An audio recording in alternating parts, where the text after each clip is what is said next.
M9 এর সবাইকে স্বাগতম। M9 এ আমাদের টোটাল স্থিতিবিদ্যা স্ট্যাটিক্স নিয়ে আলোচনা করতে হবে আসলে স্ট্যাটিক্স। আচ্ছা, তো স্থিতিবিদ্যার মধ্যে মেইনলি যে ব্যাপারগুলো আছে সেটা হচ্ছে যে একটা বস্তুর উপরে অনেকগুলো বল যদি একসাথে ক্রিয়া করে তাহলে এই বস্তুটার কি কি অবস্থা হতে পারে। তো আমরা নর্মালি যেটা বলি যে খুব সাধারণভাবে যদি চিন্তা করা যায় যে অনেকগুলো সমতলীয় বল একটা বস্তুর উপরে কাজ করছে। সমতলীয় বল আমরা এখানে আমাদের আলোচনার মধ্যে সমতলীয় বল ছাড়া কাজ করবো না, মানে হচ্ছে আমরা চিন্তা করব সবগুলা বলই যেন একটা তলের উপর থাকে, প্রত্যেকটা বলই। অর্থাৎ এরকম হবে না যে একটা বস্তু আছে এখান দিয়ে একটা বল, এখান দিয়ে একটা বল, এই পাশ দিয়ে একটা বল, এই পাশ দিয়ে একটা বল, সবগুলো কিন্তু একই তলের উপরে আছে। এরকম হবে না যে এখান দিয়ে একটা, এখান দিয়ে একটা, এখান দিয়ে একটা, আরেকটা এইরকম বড় বল। এই বলগুলো নিয়ে আমরা কাজ করছি না, আমরা সমতলীয় বল, অর্থাৎ আমাদের মোশনটা হবে টু ডাইমেনশনাল। আমরা জাস্ট দুই ডাইমেনশনের কোনো একটা জিনিস নিয়ে কাজ করছি। তো সেখানে আগে বলে রাখি যে এই স্থিতিবিদ্যার মধ্যে যখন একটা বস্তুর উপরে অনেকগুলো বল কাজ করে তখন আসলে এই বস্তুটার মেইনলি দুই রকম ঘটনা ঘটতে পারে। যদি সমবিন্দু বল কাজ করে, সমবিন্দু বল কি জিনিস? সমবিন্দু হচ্ছে যে একটা নির্দিষ্ট বিন্দুতে সবগুলো বল কাজ করছে। যদি একটা বস্তুর উপর অনেকগুলো বল কাজ করে আমরা ধরে নিই এটা সমবিন্দু, কারণ সবগুলোকেই তার ভর কেন্দ্রে কাজ করছে বলে চিন্তা করা যায়। তো এখন কথা হচ্ছে যে যখন বস্তুটার উপরে কাজ করলো অনেকগুলো বল তখন এই বস্তুটার কি কি ঘটনা ঘটতে পারে। এখানে আমরা বলি যে দুই রকম মাত্র ঘটনা ঘটতে পারে। ধরা যাক এই হচ্ছে এই ডাস্টারটা, এই বস্তুটার উপর বল কাজ করছে। যদি অনেকগুলো বল এখানে কাজ করে দুই রকম ঘটনা ঘটতে পারে। এটা সরবে, আর একটা কাহিনী ঘটতে পারে এটা ঘুরবে, ঘুরতে ঘুরতে সরতেও পারে। অর্থাৎ ঘুরবে আর সরবে এই দুইটা হচ্ছে ব্যাপার, আর কোনো ব্যাপার আপাতত এর মধ্যে নাই। তো ঘুরবে এবং সরবে এই যে দুটো কথা বললাম, এই দুইটার সাথে দুইটা শব্দ অনেক ওতপ্রোতভাবে জড়িত। একটা হচ্ছে লব্ধি বল। লব্ধি বলের কারণে তার গতির অবস্থাটা চেঞ্জ হবে। লব্ধি বলের কারণে, লব্ধি বল একটা ইম্পর্টেন্ট জিনিস, এবং আরেকটা ইম্পর্টেন্ট জিনিস হচ্ছে মোমেন্ট, যেটা ওই যে বললাম বস্তুটা ঘুরবে সেই ব্যাপারটার সাথে রিলেটেড। তার মানে দুইটা ব্যাপার আছে এখানে, লব্ধি বল এবং মোমেন্ট। আমরা পুরো বলবিদ্যায়, পুরো স্থিতিবিদ্যায় মাত্র এই দুই ধরনের জিনিস নিয়ে কাজ করব। আমাদের চ্যাপ্টার 2 এটা কাজ করবে এই লব্ধি বলকে নিয়ে, এবং চ্যাপ্টার 3 এটা জাস্ট মোমেন্টকে নিয়ে। আমাদের এইরকম মাত্র দুইটা জিনিস নিয়ে এই টোটাল আলোচনাটা, আর তেমন কিছু আসলে এখানে নেই। সো এই মাত্র দুই রকম জিনিস আমাদের এখানে আছে, তার মধ্যেই অনেক ধরনের কাহিনী কিন্তু এর মধ্যে আছে। যেরকম আমরা প্রথমে লব্ধি বল নিয়ে একটু চিন্তা করি। লব্ধি বলের কিছু কিছু আইডিয়া খুব বেশি কমন, যে দুইটা সমবিন্দু বল যদি এরকম ভাবে কাজ করে, একই বিন্দুতে দুইটা বল কাজ করছে এবং একই সময়, এটা ইম্পর্টেন্ট। এরকম না যে একটা এখন কাজ করলো আরটা 10 মিনিট পরে কাজ করলো, এরকম না। দুইটা বল যদি কাজ করে তাহলে তাদের লব্ধি কিরকম হয়? আমরা বলি যে যদি তাদের এই বলের মানটাকে একটা সামান্তরিকের দুইটা বাহু, সন্নিহিত বাহু দ্বারা প্রকাশ করা যায় মানে এবং দিকে, তাহলে ওই সামান্তরিকের যে কর্ণটা ওই বিন্দু দিয়ে যায়, এই বিন্দু দিয়ে যে কর্ণটা যায় সেই কর্ণ বরাবর তার লব্ধিটা কাজ করবে। লব্ধিটা মানে এবং দিকে প্রকাশিত হবে। তো এটা আমাদের একদম পুরনো একটা জিনিস। এটা পি, এটা কিউ যদি হয়, এটাকে যদি আমরা আর বলি তাহলে বলি যে পি এবং কিউ এই দুইটা বলের লব্ধি হচ্ছে আর। তো এখন প্রশ্ন হচ্ছে কিছু জিনিস একটু আমাদের জেনে রাখা দরকার কিনা। যেরকম আমরা এইভাবে চিন্তা করি, দুইটা বল আছে, একটা ছোট বল, একটা বিশাল বড় বল। ব্যাপারটাকে এইভাবে চিন্তা করা যায়। মনে করো তোমরা একজন ছিনতাইকারীকে ধরছো, তো সেই ছিনতাইকারীর ভাগ্য খারাপ, সে ধরা পড়ে গেছে। তো ধরা পড়ার পরে কি হবে? তার উপর দিয়ে এখন জনরোষ একসঙ্গে, তো বিভিন্ন জায়গা থেকে মানুষজন এসে তার উপরে অ্যাটাক করছে। তো আমরা দুইজন মানুষের কথা চিন্তা করছি যে দুইজন মানুষ তাকে অ্যাট এ টাইম মারছে। তো সেই মারটা খাওয়ার পরে তার কি অবস্থা হবে তুমি চিন্তা করো। ধরো একজন এইভাবে ঘুষি মারলো, যে একই মোমেন্টে কিন্তু হচ্ছে, একজন ঘুষি মারছে এইভাবে ইয়ারজুমা, এত জোরে একটা ঘুষি মারছে, আর আরেকজন ঘুষি মারে ইয়ারজুমা ছোট্ট করে। এখন তাহলে বলো তো দেখি, একজন যদি এত জোরে ঘুষি মারে এদিকে, আরেকজন যদি আস্তে করে এদিকে ঘুষি মারে, তাহলে লোকটা পড়বে কোন দিকে? এই বড়টার দিকে নাকি ছোটটার দিকে? এটা খুব সিম্পল কথা যে অবশ্যই বড়টার দিকে যাবে, তাই না? এই যে তোমার সিম্পল আইডিয়াটা, এই আইডিয়াটা আমাদের বলবিদ্যায় একটা গুরুত্বপূর্ণ আইডিয়া, যে লব্ধি সবসময় বড় বলের দিকে হেলে থাকে। দেখো, লব্ধি সবসময় বড় বলের দিকে কাজ করে, এটাই স্বাভাবিক কথা। সে হেলে যাবে কোন দিকে? যেদিকে বড় বলটা কাজ করছে তার দিকে হেলে যাবে। এইটাই এখানে বলা আছে, জাস্ট, আর তেমন কিছু না। ওকে, সো এটা একটা ব্যাপার। আর একটা গুরুত্বপূর্ণ ব্যাপার হচ্ছে যে এই কথাটা সবসময়ের জন্য সত্যি। তাহলে তুমি বলো দেখি যে দুইটা বল যদি সমান হয়, দুইটাই সমান বল, দুইটাই একসঙ্গে মারা হচ্ছে, তাহলে ওই লোকটা যাবে কোন দিক দিয়ে? তখন সে নিশ্চয়ই মাঝখান দিয়ে যাবে, মাঝখান দিয়ে পড়বে। এটাও আমরা বলি যে দুইটা বলের মান যদি সমান হয় তাহলে তাদের লব্ধিটা সেই বল দুইটার এই যে মাঝখানে যে অ্যাঙ্গেলটা তার সমদ্বিখণ্ড বরাবর চলে যাবে, অর্থাৎ মাঝখান দিয়ে যাবে। সিম্পল কথা। আচ্ছা, এইবার আমরা এই যে এতক্ষণ ধরে যে কথাগুলো বললাম সেই কথাগুলোকে আর একটু বড় করব আসলে, যে লব্ধি জিনিস আসলে কি। লব্ধি হচ্ছে এরকম যে অনেকগুলা বল যদি একসাথে কাজ করে, অনেকগুলা, ধরো একটা একাধিক বলা উচিত, বা একটা হলেও অসুবিধা নেই, একটা হলে সেটাই লব্ধি। তখন অনেকগুলা বল যদি একসাথে কাজ করে তখন এই সবগুলা বলকে সরিয়ে দিয়ে আমি যদি একটা বল দিয়ে তাকে রিপ্লেস করতে পারতাম, আমরা তুল্য রোধ পড়ছিলাম না সেই রকম অনেকটা, যে সবগুলো রোধ সরিয়ে দিয়ে একটা রোধ দিয়ে যদি সব আগে কাজ চলতো, তাহলে সেই এখানেতে সেরকম সবগুলো বলকে সরিয়ে দিয়ে যদি একটা বল দেওয়া যেত, তাহলেও যদি আগেকার সেম ইফেক্ট পাওয়া যায়, তাহলে ওই সবগুলো বলের পরিবর্তে তুমি যে নতুন বলটা ব্যবহার করছো এটা হচ্ছে লব্ধি বল, অর্থাৎ সবার মিলিত ইফেক্ট যেটা, সেটাকে আমরা বলি লব্ধি বল। আচ্ছা, এই কথাটার অনেক গুরুত্ব আছে আসলে। আমি যে বললাম যে সবাইকে সরিয়ে দিয়ে সে একাই সবার কাজটা করে ফেলে, এই কথাটা সবসময়ের জন্য সত্যি কথা। এটা যেমন যখন আমরা মোমেন্ট নিয়ে চিন্তা করবো তখনও সত্যি কথা। ভেরিগণের উপপাদ্য এক্স্যাক্টলি এই কথা বলে, এবং লম্বাংশ উপপাদ্য বলে একটা উপপাদ্য আছে, সেটাও ঠিক এই কথাই বলে যে সবার পরিবর্তে লব্ধি একাই সবার কাজটা করে। অর্থাৎ আমি যে কোনো দিক বরাবর যদি উপাংশ নিতে যাই, যে কোনো দিক বরাবর যদি উপাংশ নেই, তাহলে সবার উপাংশের যোগফল লব্ধির একার উপাংশের সমান হবে। আবার আমি যদি মোমেন্টে চিন্তা করি, তখন সবার মোমেন্টের যোগফল লব্ধির একার মোমেন্টের সমান হবে। সো লব্ধির কাজই এটা, আসলে সবার পরিবর্তে সে একাই কাজ করবে। আচ্ছা, এই কথাটা তাহলে আমরা মোটামুটি এখন বোধহয় একটু একটু আইডিয়া করতে পারছি। তাহলে এইবার কিছু জিনিস দেখা যাক যে ধরো এটা একটা বল আছে, এই বলটার এদিক বরাবর উপাংশ, এটা বলতে আসলে কি বোঝায়, উপাংশ জিনিসটা কিরকম? আচ্ছা, এটা এরকম যে ধরা যাক এই যে আমি মাস্টারের হাতে একটা ডাস্টার, দেখো এই যে ডাস্টারটা, এই ডাস্টারটার উপর আমি বল প্রয়োগ করছি। কিরকম? ধরো কোন দিকে? ওই দিকে, এইরকম একটা বল, এই হচ্ছে বলের দিকটা এরকম বাঁকা, কিন্তু এই দিকে বরাবর। তো এরকম একটা বল আমি দিলাম মনে করো এটার উপরে। কিরকম? রেডি, 1 2 3। আমি যখন এরকম করে একটা ধাক্কা দিলাম, দেখো আমি কিন্তু ধাক্কা দিয়েছি এই বরাবর, কিন্তু ডাস্টারটা কিন্তু ওই বরাবর যায়নি, ডাস্টার গিয়েছে সোজাসুজি। তাহলে কি হলো? আমি বল দিলাম এরকম বরাবর, অথচ ডাস্টার গেল এই বরাবর। তার মানেটা কি? তার মানে হচ্ছে নিশ্চয়ই আমি যে বলটা এদিক বরাবর দিয়েছি তার একটা অংশ নিঃসন্দেহে এদিকে কাজ করেছে। আচ্ছা, যে অংশটা এদিকে কাজ করেছে সেই অংশটার কথা এখন একটু চিন্তা করা যাক। যে দেখো আমি যদি যেই বলটা এদিকে দিয়েছি সেই একই পরিমাণে বল, এই ব্যাপারটা এরকম ছিল অনেকটা, যে এটা এক্স্যাক্টলি এরকম ছিল, আমি ওইদিকে বরাবর বল দিয়েছি, সে সরে গেছে ওইদিকে। আমি যদি ওইদিকে না দিয়ে যদি সোজাসুজি দিতাম সেম পরিমাণে বলটা, দেখো সে কিন্তু আরো অনেক বেশি দূরে যেত। অর্থাৎ এই একই পরিমাণে বল আমি যদি সোজা দিতাম তাহলে সে সবচেয়ে বেশি দ্রুত যেত, সবচেয়ে বেশি দূরে যেত। আর যদি এরকম হতো যে আমি একদম নিচ থেকে একদম উলম্বভাবে বলটা দিলাম, একদম সরাসরি এরকম করে, যাও বাবা এদিকে যাও, এদিকে যাও, সে কিন্তু যেত না এদিকে, এদিকে সে কখনো ওই পাশে যাবে না। তাহলে এরকম করে দিলে তার মানে কি? তার মানে হচ্ছে আমি যদি 0 ডিগ্রিতে মারি, যেদিকে সে যেতে চাচ্ছে ওইদিকে, তার সাথে 0 ডিগ্রিতে আমি যদি বলটা দিই তাহলে সবচেয়ে বেশি হয় 0 ডিগ্রিতে সবচেয়ে বেশি, এবং 90 ডিগ্রিতে সবচেয়ে কম। আমি যদি 90 ডিগ্রিতে মারতাম তাহলে এদিকে সে যায় না। এখন আমরা চিন্তা করি যে কোন অনুপাতটা আছে, অ্যাঙ্গেলের কোন অনুপাতটা যে 0 ডিগ্রিতে সবচেয়ে বেশি হয় আর 90 তে সবচেয়ে কম হয়, সেটা হচ্ছে cos। দেখো cos 0 ডিগ্রির মান হচ্ছে 1 সবচেয়ে বেশি, আর cos 90 ডিগ্রির মান হচ্ছে 0, এটা সবচেয়ে কম। আমি মানের দিক থেকে যদি চিন্তা করি, cos 180 মান -1, বাট মানের দিক থেকে যদি চিন্তা করা যায় তাহলে cos 90 হচ্ছে সবচেয়ে কম, 0। আচ্ছা, তাহলে এখন চিন্তা করো যে তার মানে এখানে cos এর একটা ব্যাপার আছে, যে কি যে অ্যাঙ্গেলে মারা হচ্ছে তার cos থিটার সাথে একটা রিলেশন আছে। এবং আমরা এটাই বলি যে যদি এটা p হয় একটা বল, তাহলে এইদিকে বরাবর তার যে উপাংশ সেটা হবে p cos থিটা। এবং তখন জিনিসটাকে আরো ইজিলি দেখা যায় যে আসলে p cos থিটা জিনিসটা কি। p cos থিটা হচ্ছে এর অভিক্ষেপটুকু, এইটুকু হচ্ছে p cos থিটা। তাকে দেখো এটা যদি p হয়, আমি যদি এটাকে নাম দিই x আর এটা যদি হয় থিটা, তাহলে আমরা বলতে পারি যে cos থিটা ইকুয়াল টু ভূমি বাই অতিভুজ, বা x equal to p cos theta. অর্থাৎ এই দিক বরাবর যে অংশটুকু পাওয়া যাচ্ছে এই দিক বরাবর, সেটাই হচ্ছে p cos থিটার মান। এবং এই অনুভূমিক উপাংশ যেটা, সেটা হবে আসলে এই বলটার এই দিক বরাবর যে উপাংশটা, সেটা কার সমান হবে? সেটা হবে p cos থিটার সমান। এটা সবার জন্য সত্যি, যে কোনো দিক বরাবর তার উপাংশ এটা হবে p cos, ওই দিক বরাবর যে অ্যাঙ্গেলটা হবে ওই বলের সাথে ওই দিক বরাবর যে অ্যাঙ্গেল, সেটা হচ্ছে এই p cos, ওই অ্যাঙ্গেলটা এটা নিলে পাওয়া যাবে ওই দিক বরাবর p এর উপাংশটা। এখন দেখো একটা গুরুত্বপূর্ণ বিষয়, আমরা লম্ব অংশ নিয়ে প্রায় কাজ করি। কিরকম? তাকে দেখো যে p এর এদিক বরাবর উপাংশ হচ্ছে p cos থিটা, আমরা একটু আগে দেখেছি। এখন আমরা যদি এই দিক বরাবর আরেকটা উপাংশ চিন্তা করি এর উপর লম্ব দিক বরাবর, সেটা কত হবে? আচ্ছা, এই দিক বরাবর যে উপাংশটা হবে সেটা কত হবে সেটা এখান থেকে দেখা যায়। সেটা খেয়াল করে দেখো যে ওকে, এইটা যদি থিটা হয় এইটা তখন হবে 90 মাইনাস থিটা, দেন এদিক বরাবর উপাংশটা হবে p cos 90 minus theta, that means এটা হচ্ছে p sin থিটা। তাহলে এটা হলো p sin থিটা। এবং p sin থিটা আসলে কি? p sin থিটা কিন্তু এই দাগটা, দেখো এটাকে আমি যদি y নাম দেই তাহলে y বাই p, এটা ইকুয়াল টু কত আসলে? y বাই p হচ্ছে sin theta, that means y equal to p sin theta. তার মানে p sin থিটা বলতে বোঝাচ্ছে এই অংশটুকুর মান। তাহলে এইবার চিন্তা করো যে এইটুকুই কিন্তু p sin থিটা, এইটুকু হচ্ছে p cos থিটা। আমরা যদি এখন গ্রাফিক্যালি একটু দেখার চেষ্টা করি তাহলে আরেকবার দেখো,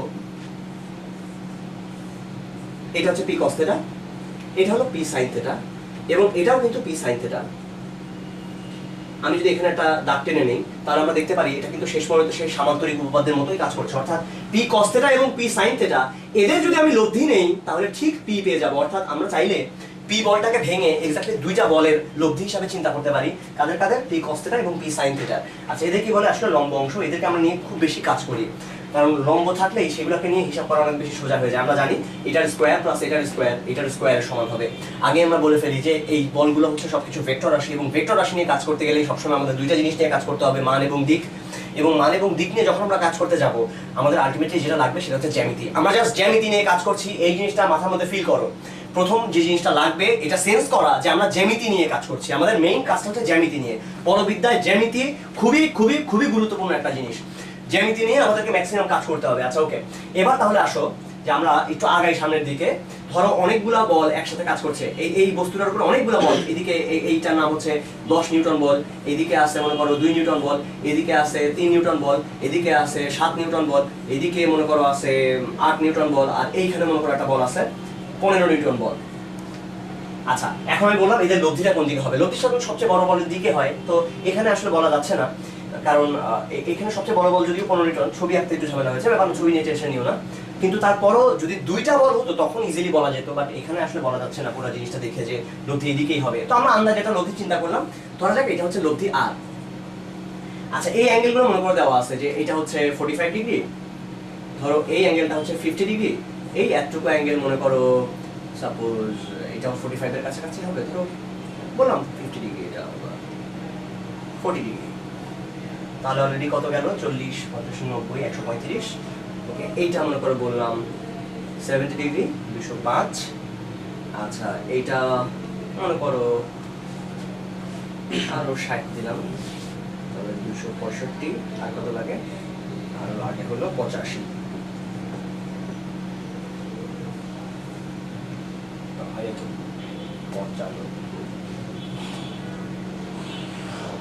আচ্ছা ধরো ব্যাপার না, এটা কথা বলে একটু বড় হওয়ার কথা ছিল, যাই হোক আমি ধরে নিলাম যে এরকম মনে করে অ্যাঙ্গেলগুলো আছে এদের মাঝখানে। তো এখন প্রথম কথা হচ্ছে আমরা জানি যে লব্ধির কাজটাই হলো সবার পরিবর্তে কাজ করা, তার মানে কি যে এখানে যতগুলো বল আছে তাদের সবার উপাংশ যে কোনো একদিক বরাবর সবার উপাংশের যোগফল এটা হবে লব্ধির উপাংশের সমান। এখন আমরা ধরলাম 10 হচ্ছে রেফারেন্স, 10 হচ্ছে রেফারেন্স, তাহলে আমরা বলতে পারি যে 10 বরাবর লব্ধির যে উপাংশটা দেখো সেটা কত, আমরা ধরে নিলাম এই অ্যাঙ্গেলটা হচ্ছে থিটা, আমি বিশাল বড় করে আছে, এই দেখো এই অ্যাঙ্গেলটা, এই যে আর এর সাথে যে অ্যাঙ্গেলটা, তাহলে আর cos থিটা ইকুয়াল টু, অর্থাৎ আর বরাবর এই যে 10 বরাবর আর এর যে উপাংশটা সেটা ইকুয়াল টু 10 cos 45 ডিগ্রি। এইবার একটা গুরুত্বপূর্ণ কথা বলে ফেলি, যখনই তুমি এরকম 45 ডিগ্রি অ্যাঙ্গেলগুলো লিখছো, অ্যাঙ্গেল সব সময় অ্যাঙ্গেল গণনা, কোন গণনা শুরু হবে রেফারেন্স থেকে। এটা খুব গুরুত্বপূর্ণ একটা কথা, খুবই খুবই গুরুত্বপূর্ণ কথা, কোন গণনা তুমি কোথা থেকে শুরু করবা। রেফারেন্সকে আমি ধরে নিলাম 10 হচ্ছে আমার রেফারেন্স, এই 10 নিউটন বলের দিকে আমি সমস্ত হিসাব করছি, তাহলে এখান থেকে হিসাবটা শুরু হবে। কেন এরকম বললাম, কারণ হচ্ছে তাকিয়ে দেখো, আমি যদি 2 নিউটন বল কতটা অ্যাঙ্গেল করে আছে সেটা বলতাম, তাহলে cos 45 ডিগ্রিটা +45 কিংবা -45 বলতে পারতাম। কিভাবে, আমি যদি 2 থেকে হিসাব শুরু করতাম এখান থেকে, তাহলে আমাকে এই পর্যন্ত যেতে হতো ঘড়ি কাঁটার দিকে, বাট আমি বলছি হিসাব সব সময় শুরু হবে রেফারেন্স থেকে, কোন গণনা শুরু হবে রেফারেন্স থেকে, অর্থাৎ আমাদেরকে এইভাবে হিসাব করতে হবে না, হিসাব করতে হবে এখান থেকে স্টার্ট করে এদিকে। তাহলে আমি যদি এই 45 নেই তখন নেব +45, আমি যদি এই 95 নেই, খেয়াল করে দেখো তখন ঘড়ির কাঁটার দিকে যেতে হচ্ছে, তখন তোমাকে নিতে হবে -95। এটা নিয়ে আমরা কাজ করবো এখনই, এটা কেন দরকার সেটাও বলবো, আসলে আগে আপাতত এটা লিখে ফেলি। তোমরা অনেকেই ভাবতে পারো cos এর মধ্যে আবার প্লাস মাইনাসের ব্যাপার কি, আমি বলছি। এখানে আসো, তাহলে দেখো এরপরটা হবে 2 cos, আচ্ছা ফার্স্ট আমি ভুল লিখেছি, আসলে 10 cos 0 ডিগ্রি হবে, নিজের সাথে নিজের অ্যাঙ্গেল 0 ডিগ্রি। সো এরপরে 2 এর সাথে অ্যাঙ্গেলটা হবে 45 ডিগ্রি প্লাস 3 cos, দুইটা মিলে মোট 95 ডিগ্রি প্লাস 7 cos, 95 এর সাথে আরো 40 যদি যোগ করা যায় 135 degree plus 8 cos 205 degree plus 15 cos। দেখো চাইলে তুমি এভাবে লিখতে পারো যে ওকে এটা হচ্ছে 265 ডিগ্রি, এখান থেকে চিন্তা করলে, কারণ টোটাল এখান থেকে শুরু করে হিসাবটা কিন্তু 10 থেকে শুরু হবে, 10 থেকে শুরু করে এই পর্যন্ত তুমি যদি আসো তুমি বলবা 265 ডিগ্রি, অথবা তুমি যদি এদিক থেকেও হিসাব করো কোনো অসুবিধা নেই, তুমি বলবা -95 ডিগ্রি, বাট তোমাকে চিহ্নটা মাথায় রাখতে হবে যে আমি প্লাস দিচ্ছি না মাইনাস দিচ্ছি। আচ্ছা ওকে, তাহলে তুমি আর cos থিটার মান পেয়ে গেলে, আর cos থিটা পেলে শুধুমাত্র আর cos থিটা দিয়ে আমরা কিছুই করতে পারি না, আমাদের আর sin থিটার মানটাও দরকার। দেখো এখন আর sin থিটা কেন আমরা কিভাবে পাবো? আমরা জানি যে কোনো দিক বরাবরই সবার উপাংশের যোগফল হবে লব্ধির উপাংশের সমান। তাহলে আমরা 10 এর উপরে লম্ব দিক বরাবর উপাংশ নেওয়ার চেষ্টা করি।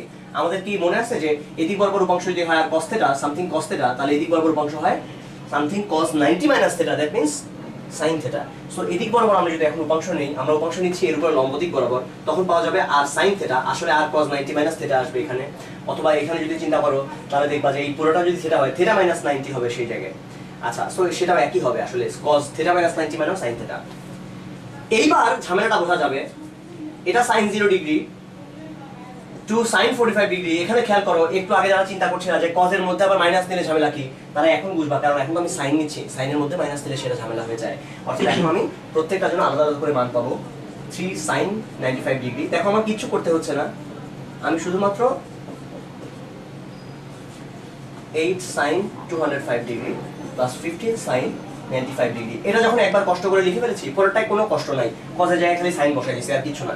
এখন আমরা আর cos থিটার একটা মান পাবো আর sin থিটার একটা মান পাবো। এই দুটো যদি পেয়ে যাই, তাহলে এই দুটোকে স্কয়ার করে যোগ করলে পাবো r এর মান, এই দুটোকে ভাগ করে দিলে পাওয়া যাবে tan থিটার মান, সেখান থেকে মানগুলো পাওয়া যাবে। আচ্ছা, সেখানেও আরো কথা আছে আসলে, তাহলে আচ্ছা এটার মান কত হয় আমরা দেখি।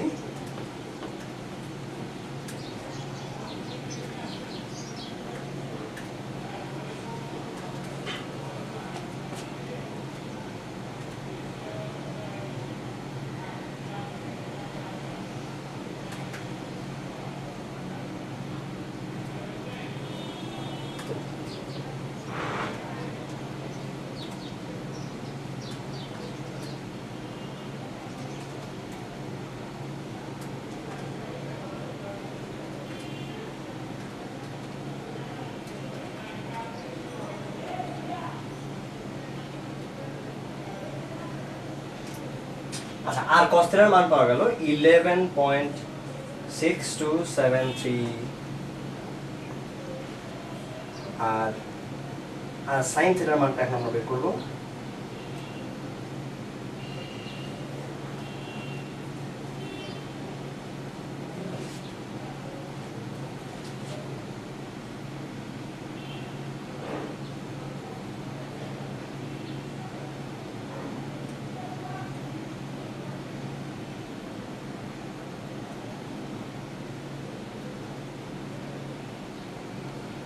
এটা পাওয়া গেল -11.5979। তাহলে আর sin থিটা এবং আর cos থিটা যখন আমরা পেয়ে গেছি, তখন আসলে আইডিয়া করে ফেলা যাবে যে আর এর মান কত এবং থিটার মান কত। কারণ আমরা জানি যে ভেক্টরের মধ্যে আছে মাত্র দুটো জিনিস, মান এবং দিক। সো আর এর মান কত হবে, আর বের করতে গেলে এটা হচ্ছে √r cos theta square plus R sin theta square. আমরা এভাবে চিন্তা করতে পারি, এটা বললেই বোঝা যাচ্ছে আসলে, কারণ আর স্কয়ার এখানে থেকে যাবে, cos square plus sin square মান 1 হয়ে যাবে। তাহলে আর এর মানটা কত আসে, এটা আসবে 11.673, এটা হোল স্কয়ার এই কত ছিল আসলে, ছিল 11.6273 এটা whole square plus 11.5979 whole square.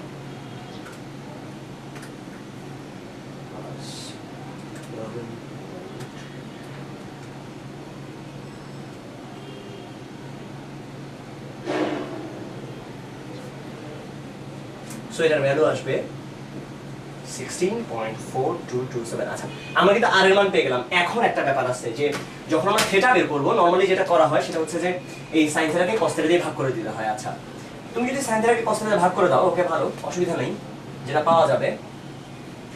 আর cos থিটার মান কত পেয়েছিলাম আমরা, আর cos থিটার মান পেয়েছিলাম আসলে 11.6273 এবং এটা ছিল -11.5979। ওকে, আমরা যদি এটা কেটে দিয়ে ভাগ করে দিই 2/1, তাহলে কত পাওয়া যায়, তাহলে পাওয়া যাবে tan থিটা ইকুয়াল টু, এটা কেটে দিয়ে ভাগ করলে আর চলে যাবে, খালি tan থিটা থাকবে 11.5979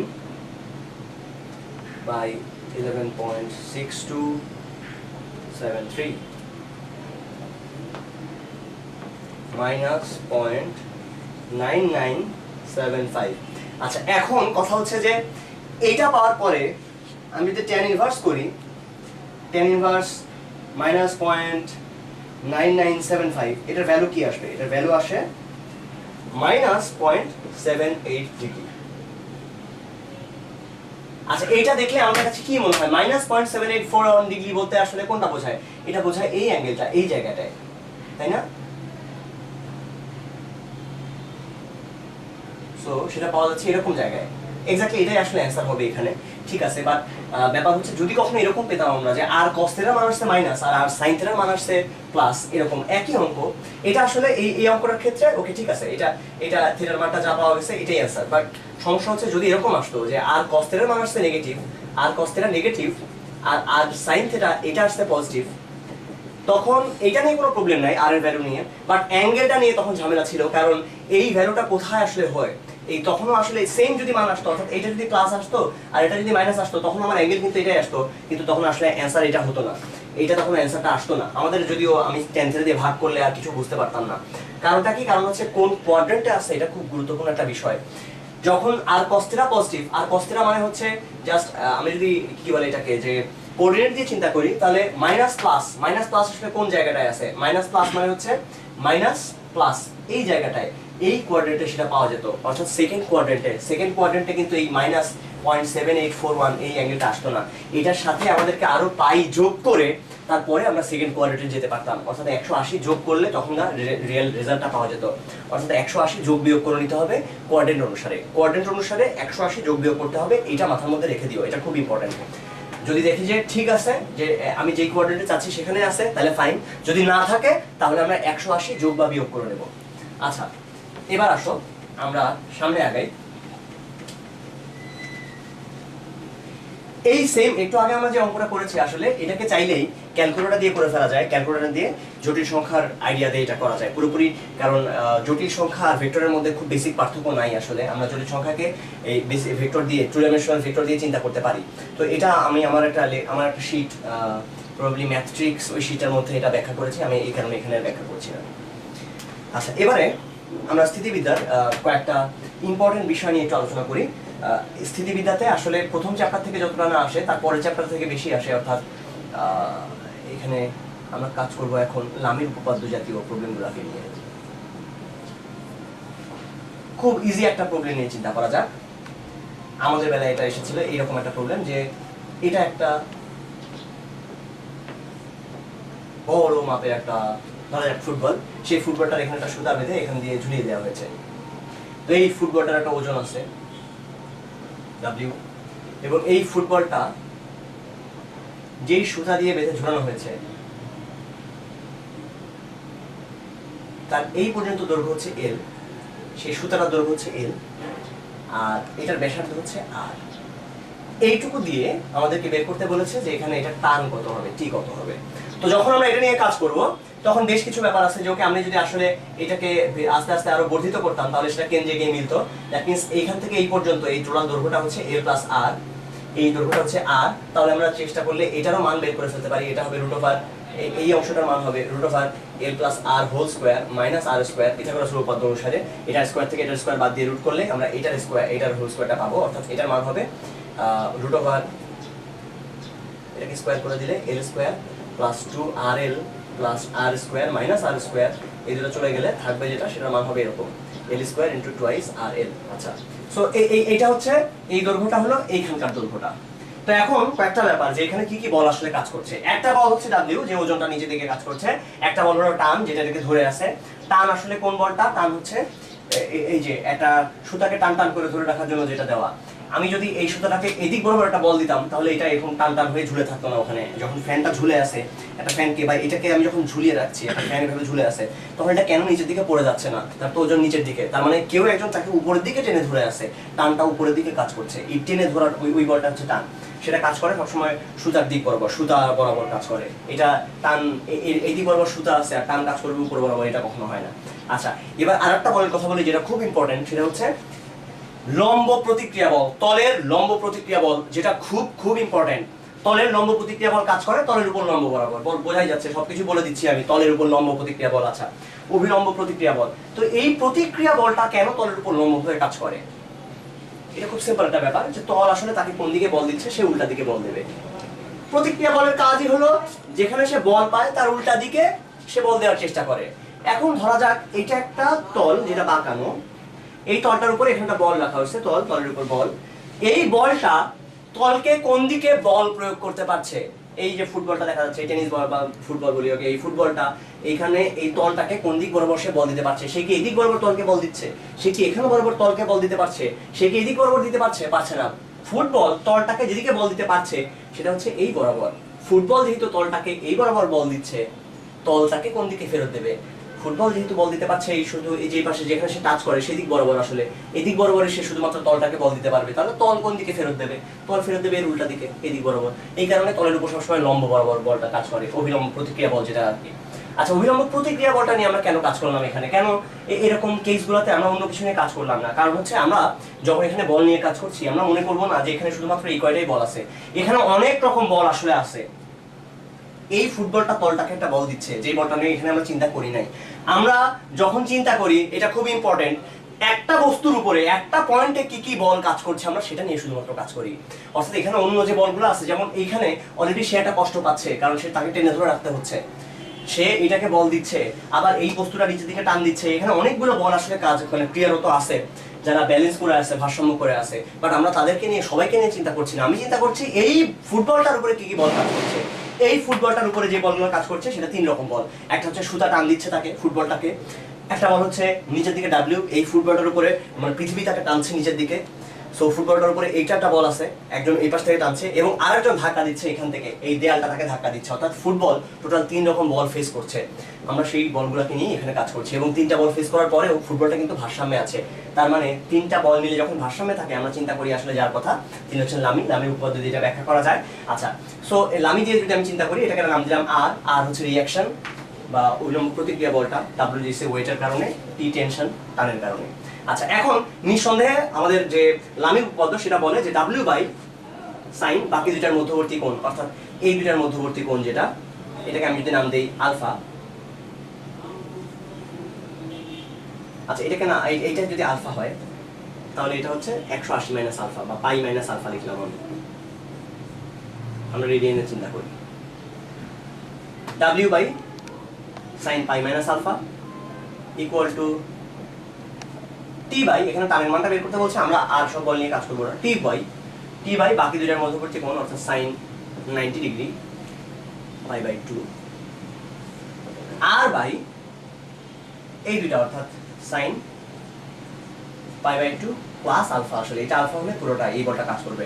তো আমরা আসলে পুরোটা নিয়ে কাজ করবো না, লামির উপপাদ্য থেকে আমরা জাস্ট এই দুইটা জিনিস নিয়ে কাজ করতে চাই। তাহলে আমরা পাবো W by sine alpha equal to T by 1 বা T equal to W by sine alpha. Sine alpha সমান কি? লম্ব বাই অতিভুজ। সাইন আলফা ইকুয়াল টু লম্ব বাই অতিভুজ। লম্ব কত আছে? লম্ব হচ্ছে root over L square plus 2 R L by অতিভুজ কত? লম্ব বাই অতিভুজ হচ্ছে এটা, অর্থাৎ আর প্লাস এল। এই আমাদের অ্যান্সার। অতএব টি এর মান আসবে W into R plus L by root over R square plus 2 R L. এই অঙ্কটা প্রবাবলি আমাদের যখন 2004 সালে আমি ভর্তি পরীক্ষা দিয়েছিলাম সেখানে অঙ্কটা এসেছিল, খুবই সোজা একটা অঙ্ক। এখানে এবার একটা গুরুত্বপূর্ণ কথা বলে ফেলি যে আমরা লামির উপপাদ্যের মতো করে আরেকটা উপপাদ্য চিন্তা করতে পারি। সেটা হচ্ছে এই বলগুলো আসলে এই যে ত্রিভুজটা, সেই ত্রিভুজের বাহুগুলোর দৈর্ঘ্যের সমানুপাতিক। আবার বলছি আমি কথাটা, যেহেতু এই বলগুলো এই ত্রিভুজের কোণগুলো সমানুপাতিক, ত্রিভুজের কোণগুলো সাইনের সমানুপাতিক, ত্রিভুজের কোণগুলো সাইন আবার ত্রিভুজের বাহুর সমানুপাতিক হয়। আবার বলছি কথাটা, এখানে যতগুলো বল আছে প্রত্যেকটা বল এই ত্রিভুজের অ্যাঙ্গেলগুলোর সাইনের সমানুপাতিক। যেহেতু তারা অ্যাঙ্গেলের সাইনের সমানুপাতিক, সুতরাং অ্যাঙ্গেলের সাইনের সমানুপাতিক হওয়ার মানে হচ্ছে তারা এই ত্রিভুজের বাহুগুলোরও সমানুপাতিক হবে, কারণ বাহুগুলা অ্যাঙ্গেলের সাইনের সমানুপাতিক হয়। তার মানে এই যে ডাব্লিউ সেটা হবে এই রকম বরাবর। দেখো এই বরাবর যে বাহুটা আছে তার এই দিক বরাবর, ডাব্লিউ বরাবর যে বাহুটা তার আছে সেটা হচ্ছে এই বাহুটা, এই বাহুর দৈর্ঘ্যের সমানুপাতিক। তার মানে আমি এভাবে বলতে পারি যে ডাব্লিউ বাই ওই বাহুটার দৈর্ঘ্য 2r plus l square equal to R by এদিক বরাবর যে বাহুটা আছে সেটা হচ্ছে আর, ছোট হাতের আর, ইকুয়াল টু টি বাই এই বরাবর তার যে বাহুটা আছে, এই টি বরাবর কি বাহু, এই পুরো বাহুটা অর্থাৎ আর প্লাস এল। এটা দিয়েই আমরা আমাদের অঙ্কটা করতে পারতাম চাইলে। অতএব t equal to w into r plus l by নিচে root over twice R L plus L square. ত্রিভুজের এই বাহুর উপপাদ্যটা দিয়েও আমরা চাইলে এই ধরনের অঙ্কগুলো সলভ করতে পারি। আচ্ছা, একটা প্রবলেম একটু দেখা যাক, যে আমরা একটু আগে যেটা বললাম এটা আসলে ওইটাকে বলে যে বলের রম্ব ত্রিভুজ উপপাদ্য, যে এই বাহুগুলোর সাথে যদি সমানুপাতিক হয়, বলের মানগুলো যদি এই ত্রিভুজের বাহুগুলোর মানের সাথে সমানুপাতিক হয় তাহলে তারা ভারসাম্যে থাকে। উল্টা কথাটা সত্যি, যদি তারা ভারসাম্যে থাকে তাহলে বাহুগুলোর মানের সাথে সমানুপাতিক হবে। তো তাহলে আমরা একটা প্রবলেম দেখি। প্রবলেমটা হচ্ছে এরকম যে এল দৈর্ঘ্য বিশিষ্ট একটি রশির দুইটি প্রান্ত এ ব্যবধানে অবস্থিত দুইটি বিন্দু এ ও বি তে আটকানো থাকে, বড় হাতের এ ও বি তে। এইরকম একটা এ আর এটা হতো বি। আচ্ছা, এই যে পুরো রশিটা, এই টোটাল রশিটার দৈর্ঘ্য হচ্ছে, টোটাল রশিটার দৈর্ঘ্য এল, এবং এর মধ্যে এটা এমনভাবে একটা আংটাকে পি বল প্রয়োগ করে এমনভাবে রাখা আছে, একটা আংটা যদি নর্মালি ছেড়ে দেওয়া হতো তাহলে কি হতো, নর্মালি ছেড়ে দিলে মাঝখানে ঝুলতে থাকতো, বাট এই আংটাটাকে আমরা এদিক বরাবর একটা বল দিয়েছি, যে কারণে সে এমনভাবে ঝুলে আছে যে বি বরাবর ঠিক খারাপভাবে নিচের দিকে ঝুলে আছে। এদিক বরাবর এই আংটাটা এখানে ঝুলে আছে। আংটা নিজের একটা ওজন আছে নিঃসন্দেহে, যে ওজনটা নিচের দিকে কাজ করতেছে ডাব্লিউ। আর এখানে আর যেসব বল কাজ করবে সেটা হচ্ছে টান। টান অবশ্যই সব জায়গায় সমান টান কাজ করবে, কারণ এখানে আমরা কোনো গিট দেই নাই। যদি গিট দিতাম তাহলে পুরো রশিটা টান টান হয়ে থাকতো না। সো টান ব্যাপারটা নিয়ে এর আগেও আমরা আমাদের গতিবিদ্যার ক্লাসটাতে হালকা বলেছিলাম। তো এখানেও কিছুটা বলা যেতে পারে যে এরকম যে একটা রশি যদি থাকে, সেই রশিটার উপরে এদিক থেকে ধরা যাক 4 নিউটন বল,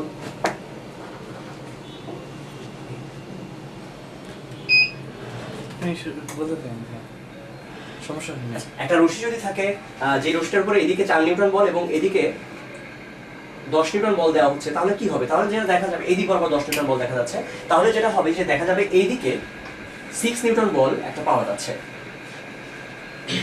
সো সেই 6 নিউটন বলটা যেটা লব্ধি বল হিসেবে কাজ করে, সেটা ওইদিকে এই পুরো বস্তুটাকে টেনে নিয়ে যাবে। এবং আরেকটা ঘটনা যেটা হবে যে এই 4 নিউটন এবং 4 নিউটন এরা দুজন পরস্পরকে নিউট্রাল করে দেবে, এবং যে নিউট্রালটা করবে তার কারণে পুরো তারটা টান টান হয়ে থাকবে। অর্থাৎ আমরা শুধুমাত্র 6 নিউটন বলটা নিয়ে সবসময় চিন্তা করি, এটা ঠিক না। কারণ সেটা বাদে যে 4 নিউটন দুই পাশে আছে, তারাও একটা গুরুত্বপূর্ণ ভূমিকা পালন করে। সেটা হচ্ছে এই তারটাকে সোজা করে রাখে। এটা বোঝা যাবে যদি আমরা এরকম করে চিন্তা করি যে 1000 নিউটন বল এদিকে দিলাম আর এদিকে 1006 নিউটন বল দিলাম। এখন এই সুতা যদি খুবই চিকন হয় তাহলে 1000 নিউটন বল সে সহ্য করতে আসলে পারবে না। ইনফ্যাক্ট এইটা তখন এটা কোনো কাজই করবে না, এটা দুই পাশে ছিঁড়ে যাবে। আমি যদি মাকড়সার সুতার কথা চিন্তা করি, এক পাশে 1000 নিউটন আর পাশে 1006 নিউটন বল দিলাম, তাহলে তার এক পাশে লব্ধি বল হবে 6 নিউটন। লব্ধি বল 6 নিউটন সেটা অনেক অল্প। বা আমি যদি এখানে আরো বলতাম যে এটা 1001 নিউটন, তাহলে 1 নিউটন বল অনেক অল্প। এটা হয়তো মাকড়সার এটা সহ্য করতেও পারে, মাকড়সার সুতাটা। কিন্তু দুই পাশে 1000 আর 1 নিউটন যদি আমরা দেই, ইনফ্যাক্ট এই 1 নিউটন যদিও মাত্র লব্ধি বল, কিন্তু এই 1000 নিউটন বল দুই পাশে তারা সহ্য করতে আসলে পারবে না। অর্থাৎ এই 1000 নিউটন বল তারও কিন্তু গুরুত্বপূর্ণ ভূমিকা আছে, সেটাকে টান টান করে ধরে রাখছে। এখানে এটা হচ্ছে সেই টানটা।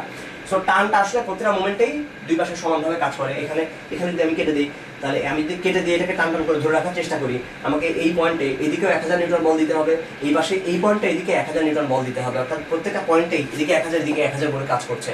আমি যে কোনো এক পাশ থেকে যদি চিন্তা করি, এই পয়েন্টে যদি চিন্তা করি, এই পয়েন্টে চিন্তা করি যদি, তাহলে দেখো এদিকেও আমার 1000 নিউটন বল লাগছে, এদিকেও আমাকে 1000 নিউটন বল লাগবেই যদি এটাকে টান টান করে আমি ধরে রাখতে চাই। সো টান বল, যেটা টান বলটা, সেটা এদিক বরাবর যা এদিক বরাবর একই পরিমাণে কাজ করে এবং দুইটা বিপরীত দিকে আসলে। আচ্ছা, যাই হোক, তো তার মানে এই সেম পরিমাণে টান কিন্তু দুই পাশে কাজ করলো। এখন কথা হচ্ছে, তাহলে আমি এক কাজ করি, এই ডাব্লিউটাকে তাহলে সরাই ফেলি। আমি বলি যে এখানে আসলে টি মাইনাস ডাব্লিউ পরিমাণে বল এদিকে কাজ করছে, অথবা উল্টা করে বলি যে এইদিকে আসলে ডাব্লিউ মাইনাস টি পরিমাণে বল কাজ করছে। তাহলে এখানে এখন বেশ সুন্দরভাবে আমরা দেখতে পাচ্ছি যে এইখানে একটা বল আমি দিয়েছি, ধরো টি বল। তাহলে জাস্ট দেখো যে এদিকে W মাইনাস টি বল কাজ করছে, এদিক বরাবর একটা অনুভূমিক বল পি কাজ করছে, এবং এদিক বরাবর টি বল কাজ করছে। তিনটা বল আছে, এরা তিনজন মিলে এদেরকে সাম্য অবস্থায় রেখেছে। তো এখন এই অবস্থায় টোটাল দৈর্ঘ্যটা যদি L হয়, আমি ধরে নিলাম যে এটুকু হচ্ছে x। আচ্ছা, আমি জাস্ট ইচ্ছে মতো ওই অংশটার মান আমি x ধরে নিলাম, তাহলে এই অংশটা নিঃসন্দেহে হবে L মাইনাস x। তাহলে আমরা কি বলতে পারি, এটুকু কিন্তু আমরা জানি যে এটা হচ্ছে এই অংশটার দৈর্ঘ্য কত, এইটা দৈর্ঘ্য কত, এটা দৈর্ঘ্য বলেই দেওয়া আছে। এটা হচ্ছে ছোট হাতের a দূরত্বে এরা দুজন আছে। তো এখন একটা ব্যাপার শিওর যে x square plus l minus x square এটা যোগ করলে, নাকি সরি, এই দুটো যোগ করলে এটা সমান হবে। That means a square plus l minus x whole square এটা যোগ করলে x স্কয়ার সমান। এখান থেকে হয়তো x এর মানটা আমরা পেয়ে যাব a এবং l এর মাধ্যমে। দেখা যাক কি আসে, l square minus two X L plus X square equal to X square, এই দুটো যদি চলে যায় তাহলে যা থাকবে এখানে A square plus L square equal to two X L. অতএব এক্স এর মানটা দাঁড়াবে A square plus L square by twice L, এই জিনিসটা এখানে থাকবে। তাহলে আমরা এখন এক্স এর মানও জানি এবং সবকিছুরই মান এখান থেকে আপাতত জানা যায়। এখন আমরা যেটা আসলে বের করতে বলেছিল যে এই পি এর মান কত এবং টি এর মান কত, তো আমরা এখান থেকে খেয়াল করি এখন পি বাই এইদিক বরাবর যেটা কাজ করছে, অর্থাৎ এদিক বরাবর যে বাহুটা আছে এখানে সেটা পি বাই এইদিকে বরাবর কোন বাহু আছে এ, দ্যাট মিনস পি বাই এ এটা ইকুয়াল টু এই টি বাই এদিক বরাবর যেটা আছে T by X equal to W minus T by এদিক বরাবর যেটা আছে মিনস এল মাইনাস এক্স। এটা কিন্তু ঠিক আছে, তার মানে এখান থেকে আমরা আসলে বের করে ফেলতে পারবো যে পি এর মান কত বা সবকিছুরই মান আমরা এখান থেকে বের করতে পারবো। তাহলে এখান থেকে আগে টি এর মানটা বের করা যাক যে টি এর মানটা কত। T by X equal to W minus T by L minus X, অর্থাৎ এখান থেকে আমরা এক্স এর মানটা তো জানি কত, একটু দেখি যে টি এল মাইনাস টি এক্স এটা equal to x W minus T X.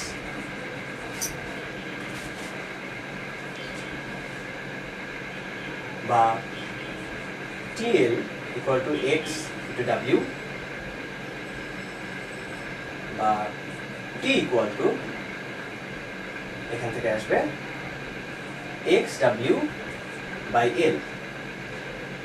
আমরা জানি l এর মানটা কত, এটা আমরা জানি, x এর মান জানি, সরি x এর মানটা হচ্ছে a square plus l square by twice l into w, তার নিচে কিন্তু আরেকটা l এখানে ছিল, তো এখানে এল স্কয়ার হয়ে যাবে। সো এটা হচ্ছে টি এর ভ্যালুটা আমরা তাহলে পেয়ে গেলাম। এটা হচ্ছে টানের মানটা, টান হচ্ছে A square plus L square by twice L square. একটু আগে আমরা এক্স এর মানটা কিন্তু এখান থেকে বের করে রেখেছিলাম। টান যখন পেয়ে গেছি তখন আমরা এখান থেকে আসলে টান যখন জানি তখন এই জায়গা থেকে আলটিমেটলি আমরা পি এর ভ্যালুটাও বের করে ফেলতে পারবো যে পি এর মানটা কত। এখান থেকে দেখা যাবে P by A equal to T by X. P এর মানটা এখানে বসিয়ে দেবো, এ এর মান আমরা জানি, এক্স এর মান জানি, সবগুলো বসিয়ে দিলে এখান থেকে পেয়ে যাওয়া যাবে যে পি এর মানটা এখানে কত আসবে। দেখা যাবে পি এর মানটা আসবে এ ডাব্লিউ বাই এল, এটা পাওয়া যাবে। এটা খুব সহজে পাওয়া যাবে। টি এর মানটা বসিয়ে দিতে হবে, এক্স এর মানটা বসিয়ে দিতে হবে। ওকে, লামির উৎপাদ্য নিয়ে আরেকটু বলা যায় যে ধরা যাক এরকম একটা প্রবলেম যে তিনটা বল আছে যাদের মান হচ্ছে 3, 4 এবং 6।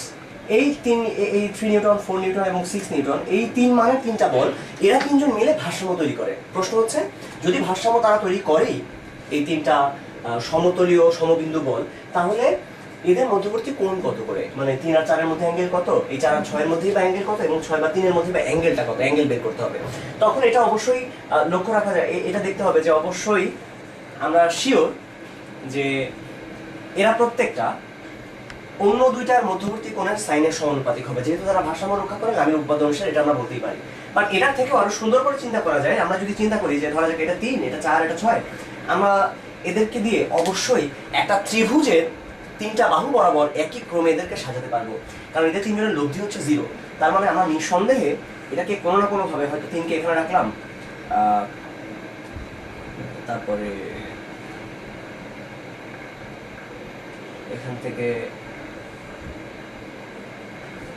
এটা দিলাম 4, এই হচ্ছে 3 এর পার্টটা, 4 এর পার্টটা এখানে এবং 6 এদিক বরাবর দিলাম। খেয়াল করে দেখো, এটাকে অবশ্যই আমরা একটা ত্রিভুজের তিনটা বাহু হিসাবে সাজাতেই পারবো।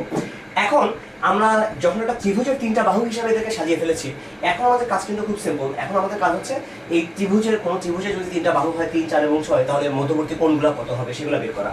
যদি আমরা এই অ্যাঙ্গেলটা বের করতে চাই, ধরলাম এটা হচ্ছে থিটা, তাহলে আমরা কোসাইন সূত্র থেকে জানি cos theta equal to 3 square plus 4 square minus 6 square, অর্থাৎ বিপরীত বাহুটা এই পাশে থাকবে, 2 ইন্টু 3 ইন্টু 4, এটা কোসাইন সূত্র। এখান থেকে আমরা এখানকার cos থিটা পেয়ে যাব। যখনই cos থিটা পেয়ে যাব, আমরা থিটা কিন্তু এখান থেকে ঠিকই পেয়ে যাব। এখন একটা কথা আছে যে আমি তো থিটা না হয় পেয়ে গেলাম, কিন্তু থিটা পেলে সেটাই কি আসলে 3 এবং 4 এর মধ্যে অ্যাঙ্গেল হবে? কখনোই না। 3 এবং 4 এর মধ্যে অ্যাঙ্গেল আসলে থিটা হবে না। 3 এবং 4 এর মধ্যে অ্যাঙ্গেল হবে 180 মাইনাস থিটা। 180 থেকে কেন বাদ দিতে হবে? কারণ হচ্ছে আমরা জানি যে যখনই কোণ বের করতে হয়, কোণগুলোকে এমনভাবে রাখতে হয় যেন সেগুলো একই বিন্দু থেকে বাইরের দিকে বের হচ্ছে বলে মনে হয়, বলগুলো একই বিন্দু থেকে বাইরের দিকে বের হচ্ছে বলে মনে হয়। যেমন এই বিন্দুতে এটা কিন্তু হয় নাই, কারণ এই পয়েন্টে এই যে 3 মানের বলটা সেটা ঢুকতেছে, এন্টার করতেছে, আর এই 4টা এখান থেকে বের হয়ে যাচ্ছে। আমাদেরকে যেটা করতে হবে এই 3টাকে এই পাশে সরাই নিয়ে আসতে হবে, তাহলে এখন মনে হবে যে হ্যাঁ এটা 4 দিকে যাচ্ছে আর 3টা এই পাশে যাচ্ছে, অর্থাৎ এদের মাঝখানকার কোণ হবে 180 মাইনাস থিটা। এইবার ঠিক আছে যে এই বিন্দু থেকে দুইটাই বাইরের দিকে বের হচ্ছে বলে মনে হয়। বাইরের দিকে বের হওয়া এই কথাটা খুব ইম্পর্টেন্ট, বাইরের দিকে দুইটাই বের হচ্ছে বলে মনে হতে হবে। ওকে, ঠিক একইভাবে আমরা অন্য থিটাগুলো বের করে ফেলতে হবে। এই অ্যাঙ্গেলটা এটাও কোসাইন রুল দিয়ে বের করে ফেলতে পারবো, এবং তারপরে যেটা করতে হবে 180 থেকে আসলে সবগুলোই বাদ দিয়ে দিতে হবে, তাহলে আমরা পেয়ে যাবো যে এই তিনটার মধ্যবর্তী কোণ কত করে। আচ্ছা, এখন আমরা লামিনিয়া আর না বলি, বরং আমরা চলে যাই যে ভর্তি পরীক্ষার সময় আসলে যে অধ্যায়গুলো সবচেয়ে বেশি গুরুত্বপূর্ণ সেটা হচ্ছে চ্যাপ্টার 3 এই স্থিতিবিদ্যার মধ্যে। সেখানে আমাদেরকে মেইনলি যেটা নিয়ে কাজ করতে হয় সেটা হচ্ছে সমমুখী সমান্তরাল বল বা অসমমুখী সমান্তরাল বল এবং মোমেন্ট নিয়ে। এই জিনিসগুলো খুবই ইম্পর্টেন্ট। আসলে মোমেন্টের ধারণাগুলো আমরা বোঝাবো। তার আগে খুব সিম্পলি একটা প্রশ্ন করা যায়। ধরা যাক যে এই যে ডাস্টারটা, এই ডাস্টারটাকে আমি এখানে বরাবর এই ডাস্টারটার এই কোণায় আমি একটা বল দিলাম। কিরকম বল? বলটা মোটামুটি 10 নিউটন বল। আর এইখানে আরেকটা বল দিলাম মোটামুটি 15 নিউটন বল। এই দুইটা মাথায় কন্টিনিউয়াসলি উপরের দিকে 10 নিউটন এবং 15 নিউটন বল দেওয়া হচ্ছে। কন্টিনিউয়াসলি উপরের দিকে একই দিকেই বল দেওয়া হচ্ছে। আমরা যখন এটাকে মানে এইভাবে যদি বল দেই তাহলে এই ডাস্টারটার কি হবে? সেই ডাস্টারটা কোন দিকে যাবে এটা কি আইডিয়া করতে পারো? আমার কোয়েশ্চেনটা কিন্তু আবার বলছি আমি যে আমি এখানে বল দিচ্ছি 10 নিউটন আর এখানে দিচ্ছি 15 নিউটন। আমার কোয়েশ্চেন হচ্ছে এটার কি হবে, এর অবস্থাটা কি হবে? আচ্ছা, এখানে আমি যেহেতু অল্প বল দিচ্ছি, আস্তে ঠেলা মারছি, আর এখানে জোরে ঠেলা মারছি, কি হতে পারে? ওকে, ফার্স্ট টাইম আমাদের ওকে তোমাদেরকে কতগুলো অপশন দেওয়া যায়। ওকে, এটা এইভাবে সোজা এগিয়ে যাবে, এটা হচ্ছে অপশন 1। অপশন 2 হলো এটা এইভাবে ঘুরতে ঘুরতে আগাবে। অপশন 3 এটা এইভাবে ঘুরতে ঘুরতে এই সাইডে চলে আসবে। আচ্ছা, এই পর্যন্ত আগে বলি যে এই তিনটার মধ্যে কোনটা হতে পারে, কোনটা মানে তোমাদের কাছে হয়তো মনে হতে পারে যে মাঝখানেরটা। আচ্ছা, ইনফ্যাক্ট যদি বলো মাঝখানেরটা তাহলে ঝামেলা আছে। আসল উত্তর যেটা হবে সেটা তোমাদেরকে বলে ফেলি যে অ্যাকচুয়ালি যদি এরকম করে এখানে একটা ছোট বল আর এখানে বড় বল কন্টিনিউয়াসলি দিতেই থাকা হয় তাহলে যেটা হবে ঘটনাটা এরকম ঘটবে। ভিডিওটা দেখতে এরকম হবে অনেকটা। তার মানে প্রথমে একবার একটু বাঁকবে, বেঁকে সোজা হয়ে উপরের দিকে উঠে যাবে। এখন কোয়েশ্চেন হচ্ছে কেন এরকম হলো বা কিভাবে হলো, ওকে আমরা সেটা বলবো। তার আগে তোমাদেরকে সেই গুরুবিদ্যার কথা স্মরণ করে দিতে চাই। আমি বলেছিলাম দুইটা বল যদি একসাথে কাজ করে তাহলে লব্ধি সবসময় কাজ করে কোন বলটার কাছে বলো তো? বড় বলটার কাছে। ঠিক একইভাবে এখানে তাকাও যে এটা একটা ছোট বল, এটা আর একটা বড় বল। ওকে, এটা 5 নিউটন, এটা সাপোজ 12 নিউটন। এখন এই দুইটা বল যদি একসঙ্গে কাজ করে তাহলে লব্ধিটা কোথায় কাজ করবে? আমরা আগেই বলেছিলাম লব্ধি সবসময় বড় বলের কাছে কাজ করে। এই কথাটা এখানেও খুব গুরুত্বপূর্ণ। আচ্ছা, এই জিনিসটাকে একটু বোঝা যাক আসলে যে আমরা এটা বলতে আসলে কি বোঝাচ্ছি। ধরা যাক একটা দাঁড়িপাল্লা আছে, সেই দাঁড়িপাল্লাটা এক পাশে তুমি ঝুলিয়েছো 5 নিউটন বল। আমরা এই পুরো জিনিসটাকে উল্টো করে চিন্তা করি। এই পাশে তুমি 5 নিউটন ওজন ঝুলিয়ে দিয়েছো বা 5 কেজি ওয়েট বললাম আমি, আর এই পাশে হয়তো আছে 12 কেজি ওয়েট। এখন আমি যদি মাঝখানে দাঁড়িপাল্লাটা ধরে থাকি, নিশ্চয়ই এই দাঁড়িপাল্লা নিশ্চয়ই মাঝখানে ব্যালেন্স হয়ে থাকবে না, নিশ্চয়ই যে পাশে ভারী আছে সেই পাশে পড়ে যাবে। তো এখন আমরা এতক্ষণ কি করেছিলাম? মাঝখানে ধরেছিলাম, কিন্তু যে কারণে এটা এই পাশে পড়ে গেছিল। তো এখন আমি যদি বলি যে এক কাজ করো, তুমি তোমার আঙুলটাকে সরাও, এমন ভাবে সরাও যেন এটা এখনো ব্যালেন্স হয়ে থাকে। তো ব্যালেন্স করতে হলে এই দিকে কিন্তু বেশি আছে, মাথায় রেখো। তাহলে তুমি তোমার আঙুলটাকে কোন পাশে সরাবা? তুমি যদি এখানে সরাই নিয়ে আসো তাহলে তো কখনো এটা ব্যালেন্স হবে না, কারণ দেখো তুমি যত এই পাশে সরাই নিয়ে আসবে এটা আরো এই পাশে পড়ে যাবে। সো তোমাকে যেটা করতে হবে আস্তে আস্তে আস্তে আস্তে তোমার আঙুলটাকে এই পাশে সরাতে হবে, এবং সরাতে সরাতে মোটামুটি এরকম একটা জায়গায় তুমি যখন যাবা তখন দেখবা দুইটা ব্যালেন্স হয়ে আছে। তার মানে এই পয়েন্টটাতেই আসলে এদের দুজনের বলটা একসাথে কাজ করছে। তার মানে এদের যে লব্ধিটা সেটা কাজ করছে এই জায়গায়। তুমি যেহেতু ব্যালেন্স করে রাখছো, তোমাকে মোট কত কেজি ওয়েট বল দিতে হবে এটা আইডিয়া করো। তোমার হাতে ওজন কত ফিল করবা? এখানে 5 কেজি, এখানে 12 কেজি, মোট যে 17 কেজি ওজন সেটাই কিন্তু তোমাকে ধরে রাখতে হবে। তোমার কষ্ট কিন্তু 17 কেজি হবে। এখানে 5 কেজি আছে, এখানে 12 কেজি আছে, সবই তো তোমার হাতের উপরেই আছে। অর্থাৎ তোমার হাতের উপরে কিন্তু মোট 17 কেজি ভর থাকবে। তো এখন এই যে 17 কেজি ভর তোমার হাতে আছে, তার মানে এটাই হচ্ছে আমার টোটাল লব্ধিটা। আচ্ছা, তুমি যেটা করেছো আসলে এই পয়েন্টে তোমার আঙুল দিয়ে উপরের দিকে 17 কেজি ওয়েটের একটা বল দিয়েছো, যে কারণে এটা ব্যালেন্স হয়ে আছে। তার মানে অ্যাকচুয়ালি এদের দুজনের যদি কথা চিন্তা করা যায়, এদের লব্ধি বলটা আসলে কত ছিল? এদের লব্ধি বল ছিল 17, এবং সেটা ছিল এই জায়গায়। দ্যাট মিনস তুমি এটা দিয়ে কিন্তু ব্যালেন্স করে রেখেছো। এদের লব্ধিটা ছিল এখানে, এই 5 এবং 12 এর লব্ধি হচ্ছে 17, যেটা এখানে ছিল। তুমি তোমার আরেকটা 17 উপরের দিকে দিয়ে এটাকে ব্যালেন্স করে রেখেছো, অর্থাৎ এদের লব্ধি হবে এই জায়গায়। এবং খেয়াল করে দেখো কার কাছে? অবশ্যই বড় বলটার কাছে। এবং মোটামুটি এটা আইডিয়া করা যায়, তুমি দেখবা যে এখানে যখন 5 কেজি আর এখানে 10 কেজি, তোমাকে এমন ভাবে রাখতে হবে এটা যেহেতু এটা ডাবল, তোমাকে এমনভাবে রাখতে হবে যেন এই জায়গার চেয়ে এই জায়গাটা ডাবল হয়, অর্থাৎ এই দুটার অনুপাতে সমান হতে হয়। আমি যদি বলি এটাকে এ, এটাকে বি, এটাকে সি, তাহলে নিঃসন্দেহে বলা যায় যে এসি বাই বিসি এটা হবে এই 10/5, বা এটা থেকে আমরা শেষ পর্যন্ত বলি P into AC equal to Q into BC. এই সাধারণ জিনিসগুলো এর আগে আমরা পড়েছি।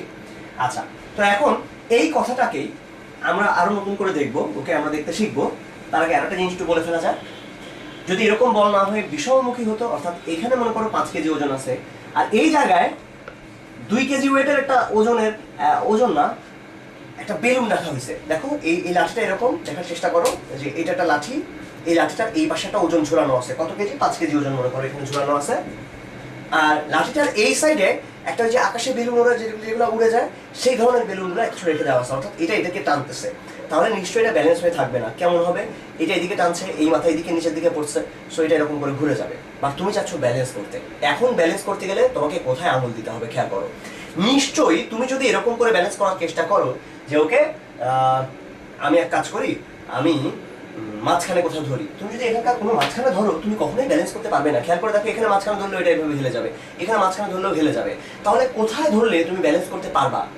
ব্যালেন্স করতে হলে তুমি এইখান থেকে এখানে এইটুকের ভিতরে কোথাও ধরলে তুমি ব্যালেন্স করতে পারবা না। তোমাকে ধরতে হবে এই জায়গাটার বাইরে, অর্থাৎ লাঠিটাকে মনে করো একটু যদি বড় হতো লাঠিটা, তাহলে তুমি যদি এইখানে গিয়ে প্রেশারটা দাও, এই জায়গায় দেখো বাইরের দিকে কিন্তু এটা এই লাঠিটুকু এতখানি ছিল, তার বাইরের যে অংশ সেখানে তুমি যদি এরকম বড় বড় একটা হেলান দাও, তাহলে এদিকে টানছে উপর থেকে 2, আর তুমি এই পাশ থেকে আর ঠেলা দিবা 3-এর, তখন শেষ পর্যন্ত এই 5 কেজিটাকে সে ব্যালেন্স করতে পারবে। অর্থাৎ তোমাকে যেটা করতে হবে, এর বাইরে কোথাও একটা বল দিতে হবে, এবং সেটা কোথায়, কোন দিকের বাইরে? মানে এটা তো বাইরে, তো এদিকেও আছে ওইদিকেও আছে। নিঃসন্দেহে আমরা আগেকার মতোই আবার চিন্তা করবো। আমরা আগেই বলেছিলাম যে লব্ধি সবসময় কাজ করে বড় বলের কাছে। দেখো এটা 5, এর কাছেই লব্ধিটা কাজ করবে। ওকে, এবার তোমাদেরকে একটা জিনিস একটু বলা যাক। ধরো এরকম আছে, একটু আগে যেরকম সিস্টেম ছিল সেই জায়গায়, এই যে এটা হচ্ছে পি, এটা হলো কিউ, কিংবা এটা হচ্ছে 5, এটা 10, এরকম বললাম। আমি এখন যেটা করলাম, দুইটার ভ্যালুই 2 করে বাড়িয়ে দিলাম। আগে লব্ধি ছিল এই পজিশনে। আমার প্রশ্ন হচ্ছে এখন লব্ধিটা কোন দিকে যাবে? আমার কোয়েশ্চেন হচ্ছে আমি দুইটাকেই 2 করে বাড়িয়ে দিয়েছি। দেখো এখানে হিসাবটা পুরোপুরি অনুপাতের হিসাব। আগে 10:5 ছিল, এখন 10 + 2 = 5 + 7 2 হয়ে গেছে, অর্থাৎ এখন 12:7 হয়ে গেছে। তো এখন এই পয়েন্টটা কোন দিকে সরে যাবে? আচ্ছা, এটা নরমালি এখান থেকে অনুপাতের হিসাব দিয়ে বলা যায় যে হ্যাঁ ঠিক আছে, আগে ছিল অর্ধেক, এখন যেটা হয়েছে সেটা আসলে ডাবল না, সো এখন অনুপাতটা একটু কমে গেছে, এইদিকে হয়তো সরে আসবে, এরকম কিছু একটা আইডিয়া করা যায়। বা জিনিসটাকে আমরা নর্মালি বোঝার চেষ্টা করি, খুব ইজিলি এটাকে সেন্স করা যায়। আমরা তো এভাবে চিন্তা করো যে একটা লোকের কাছে আছে 5 টাকা, আর একটা লোকের কাছে 5 কোটি টাকা। তুমি যেটা করলা, দুইজনকেই 2 টাকা দিলা। একজনের কাছে 5 টাকা, একজনের কাছে 5 কোটি টাকা। দুজনের কাছে যদি 2 টাকা দাও, কে মনে করবে সে অনেক টাকা পাইছে? যার কাছে 10 কোটি টাকা ছিল সে, 5 কোটি টাকা ছিল সে, নাকি যার কাছে 5 টাকা ছিল? যার কাছে 5 টাকা ছিল সে ভাববে যে হ্যাঁ আমি বেশ অনেক টাকা পাইছি, 5 টাকা ছিল, আমার আসলে 2 টাকা হয়ে 7 টাকা হয়েছে। যার কাছে 5 কোটি টাকা ছিল তার কাছে এটা কিছু মনেই হবে না। অর্থাৎ যার কাছে ছোট ছিল, ছোট বলটা যার যেখানে ছিল, সেখানে তুমি যদি কিছু অ্যাড করো, সেটা তার কাছে আরো বেশি মনে হয়, তার কাছে আনুপাতিকভাবে সেটার মান বেশি। অর্থাৎ এই জায়গায় খেয়াল করো যে 5-একে তুমি 2 টাকা দেওয়ার মানে আর 10-কে 2 টাকা দেওয়া এদের সেম জিনিস না। যার কাছে 5 টাকা ছিল সে 2 টাকা পেলে আরো বেশি খুশি হবে। অর্থাৎ এখানে আনুপাতিকভাবে বেড়েছে আসলে এই বলটা। দ্যাট মিনস আমরা আগে বলেছিলাম লব্ধি সবসময় বড় বলের দিকে থাকে, সো এই বলটা যেহেতু একটু বেড়ে গেছে, তাহলে লব্ধিটা এইদিকে একটু সরে আসবে। আচ্ছা, এটা দিয়ে মোটামুটি সেন্স করা যায়। আচ্ছা ঠিক আছে, এবার আসো আমরা এখন বলি একটু যে আমরা ইনফ্যাক্ট এই জায়গায় এই ধরনের জিনিসগুলো নিয়ে খুব বেশি কাজ করবো না। আমরা মেইনলি যেটা নিয়ে কাজ করবো আসলে সেটা হচ্ছে মোমেন্ট। আমরা ওটা নিয়ে বেশি আগাবো না, কারণ মোমেন্ট জানলে আসলে ওইগুলো সব কিছুই জানা যায় একসাথে। মোমেন্ট জিনিসটা কি? আচ্ছা, মোমেন্ট ইনফ্যাক্ট মোমেন্ট নিয়ে আমরা আগেই পড়েছি ফিজিক্সের মধ্যে। টর্ক যখন আমরা পড়েছিলাম সেখানেই আসলে এই ব্যাপারটা আমরা দেখেছিলাম আসলে। ওকে, খেয়াল করো, ধরা যাক এটা হচ্ছে একটা দরজা, এটা একটা দরজা। এই দরজাটাতে আমরা ঘূর্ণন প্রবণতা সৃষ্টি করবো, অর্থাৎ এটাকে ঘোরানোর চেষ্টা করবো। কার সাপেক্ষে? যখনই কোনো জিনিস ঘোরে, এটা কারোর চারপাশে ঘোরে, এটা মাথার মধ্যে রাখবে, একটা ঘূর্ণন অক্ষের ব্যাপার সেখানে আছে। ওকে, ধরো এই যে দরজাটা সেটা ঘুরতেছে কার চারপাশে? এই পয়েন্টটা, এই যে দাগটা, এই দাগের চারপাশে এই দরজাটা ঘুরতেছে। এখন তুমি খেয়াল করো, এই যে দরজাটা, সাপোজ এটা হচ্ছে এই চারপাশে ঘুরছে এই দরজাটা, এটাকে আমি যদি এইখানে আঘাত করি, ঠেলা দিলাম আস্তে করে, যে পরিমাণে ঘুরবে, খেয়াল করো একই পরিমাণ ঠেলা যদি আমি বাইরের দিকে দিই, সেটা আরো অনেক বেশি দ্রুত ঘুরে যায়। সেম ঠেলা কিন্তু আমি এখানে দিয়েছি, একটু ধাক্কা, এই ধাক্কা, দেখো এটা অনেক বেশি জোরে মনে হয়। অর্থাৎ আমি যত বাইরের দিকে দেব, তার ঘূর্ণন প্রবণতা তত বেশি হবে। দরজা খোলার সময় এই কারণে দরজার হাতলটা থাকে, দরজার এটা থাকে একদম বাইরের দিকে। তুমি একদম ভেতর দিকে দিয়ে দরজা খোলার চেষ্টা করে দেখো, দেখবে অনেক বেশি কষ্ট হবে। সো যত বাইরের দিকে আমি দেব, যত বাইরের দিকে আঘাত করব, তত বেশি সহজে এই দরজাটাকে ঘোরানো যাবে। তার মানে এই জিনিসটা ডিপেন্ড করছে এই দূরত্বের উপরে, আমরা যেটাকে নাম দিলাম আর। এই যে ঘূর্ণন প্রবণতা, এই ঘূর্ণন প্রবণতা এটা কি কি বিষয়ের উপর ডিপেন্ড করছে আমরা খেয়াল করি। আর যত বেশি হবে, অর্থাৎ এই পয়েন্ট থেকে দূরত্ব যত বেশি হবে, তত সহজে ঘোরানো যাবে। নাম্বার 2, খুব সিম্পল কথা, যত জোরে মারবো তত বেশি ঘুরবে। আস্তে যদি মারি আস্তে ঘুরবে, আস্তে মারলাম আস্তে ঘুরলো, জোরে মারলে জোরে ঘুরবে, সিম্পল কথা। সো এটা ডিপেন্ড করে এফ এর উপরে, এটা আর এর উপর ডিপেন্ড করে। এফ হচ্ছে ফোর্স, বলটার উপর ডিপেন্ড করে। আরেকটা বিষয়ের উপর ডিপেন্ড করে, সেটা হচ্ছে তুমি কি অ্যাঙ্গেলে মারছো। খেয়াল করে দেখো, আমি যদি এই জিনিসটাকে একদম এইভাবে মারি, যেভাবে ঘুরবে, যদি এইভাবে মারি তাহলে যেভাবে ঘুরবে, আর যদি এরকম করে মারি বাঁকা করে, এটা কি একই পরিমাণে ঘুরবে? মোটেও না। বাঁকা করে মারলে কিন্তু এভাবে ঘুরবে না। আমি যদি এইভাবে মারি, এইখান থেকে দরজা একদম সোজাসুজি বরাবর টান দিলাম বিশাল জোরে, এরকম করলে কি দরজা ঘুরবে না। আবার যদি এখান থেকে জোরে ঠেলা দেওয়া যায় এরকম করে, তাহলেও ঘুরবে না। খেয়াল করে দেখো, আমি যখন এরকম বরাবর, অর্থাৎ এই দরজা বরাবরই একদম সোজা এই বরাবর বল দিয়েছি 0 ডিগ্রিতে, তখন কিছুই পাওয়া যায় না। 0-তে এর মান ইফেক্ট 0। আর সবচেয়ে বেশি কখন পাওয়া গেছে? যখন এই দরজার সাথে লম্বভাবে আমি বল দিয়েছি, অর্থাৎ 90-তে ম্যাক্সিমাম। তাহলে এইরকম কে আছে যে 0-তে 0 ডিগ্রিতে 0 হয়ে যায় আর 90 ডিগ্রিতে ম্যাক্সিমাম হয়? এরকম লোক হচ্ছে সাইন থিটা।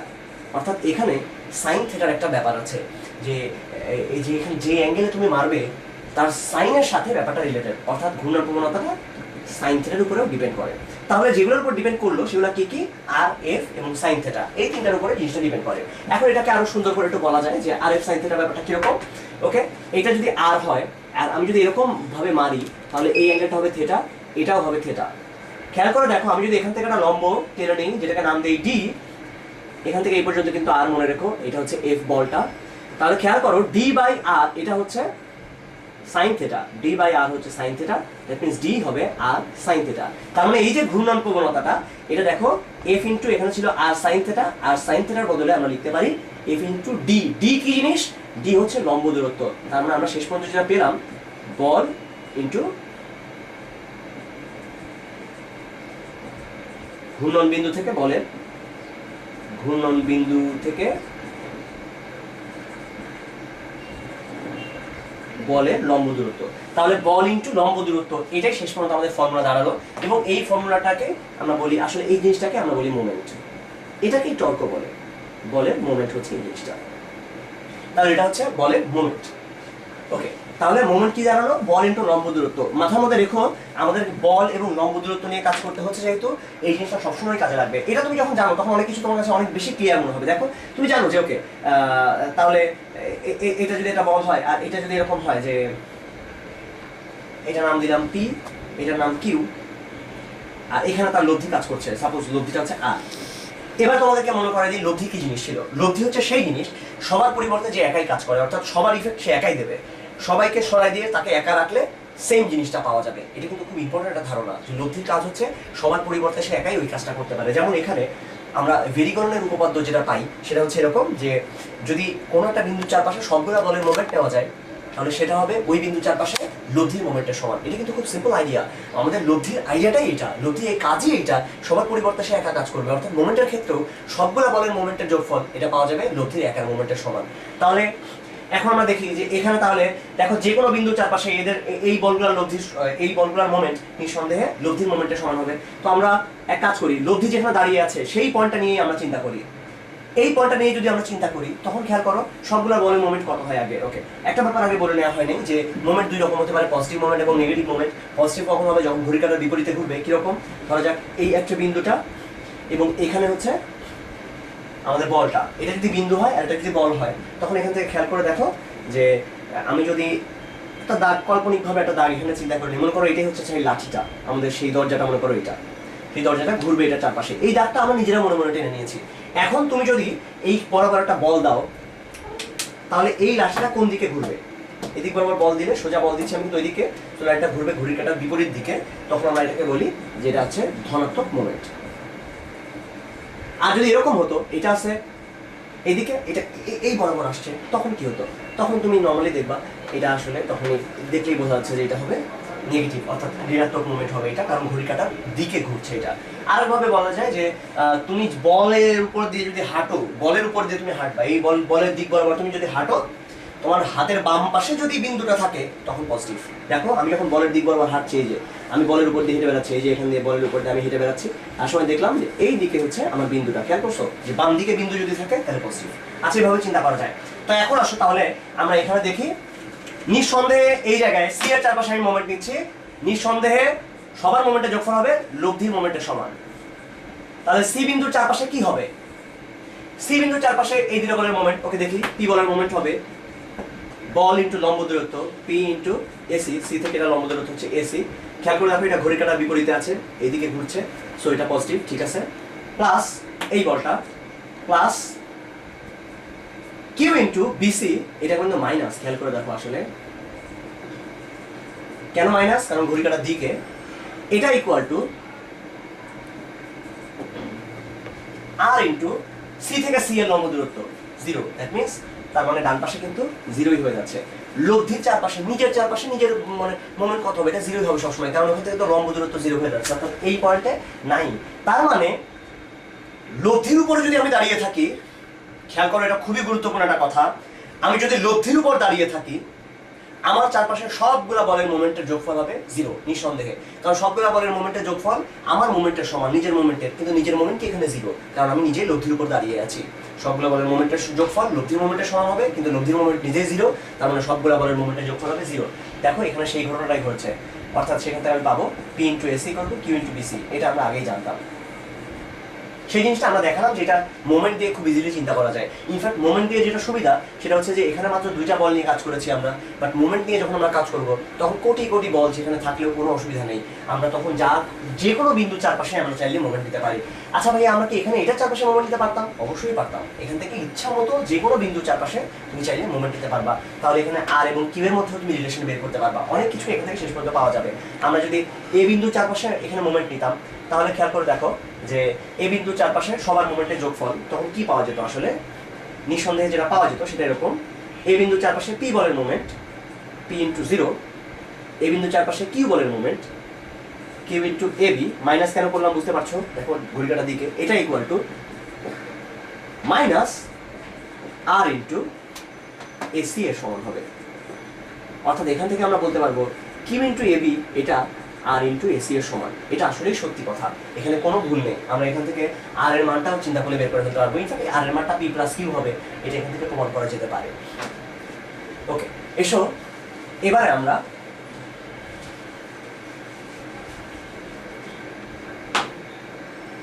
এখন আমরা কয়েকটা অঙ্ক নিয়ে একটু চিন্তা করতে পারবো, যে ছোট ছোট কিছু অঙ্ক নিয়ে। আচ্ছা, একটা প্রবলেম যেটা হচ্ছে ভর কেন্দ্র সংক্রান্ত অঙ্ক, এটা বুয়েটের ভর্তি পরীক্ষা একসময় অনেক আসতো।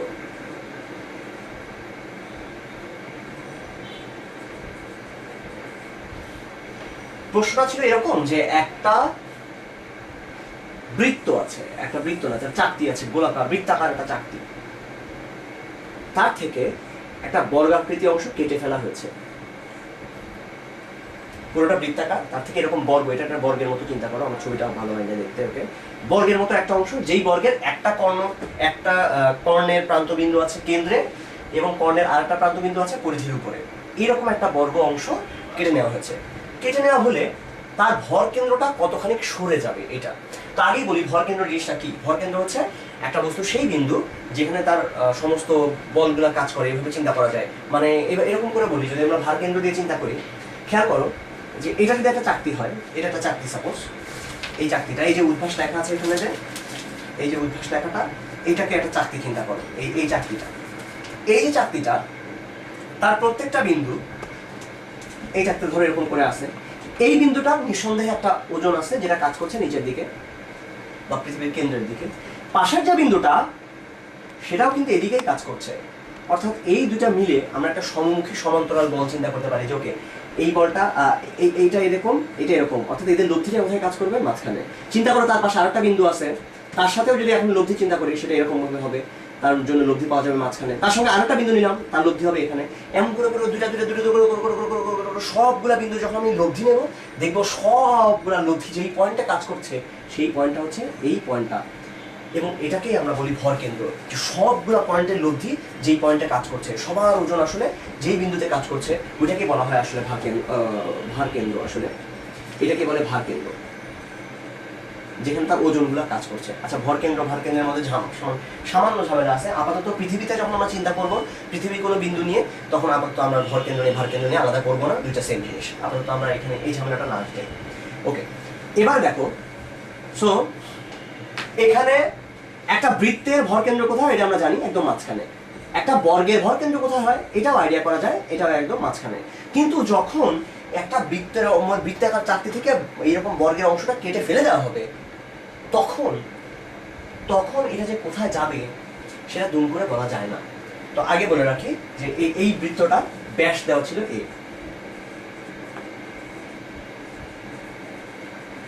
কোশ্চেন হচ্ছে ভর কেন্দ্র কতটুকু সরবে।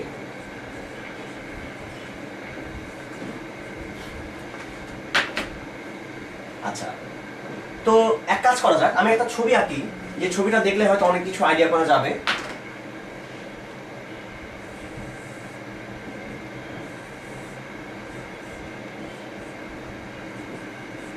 আমি আশা করি এটা মোটামুটি তোমরা বুঝতে পারছো। এটা হচ্ছে পুরা বৃত্তটা, এটা ইকুয়াল টু,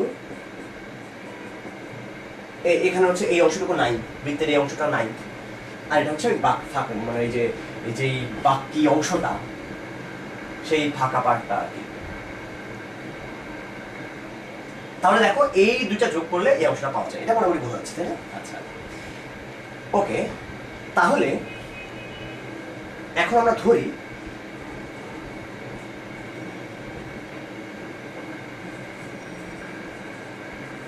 একক ক্ষেত্রফলের ওজন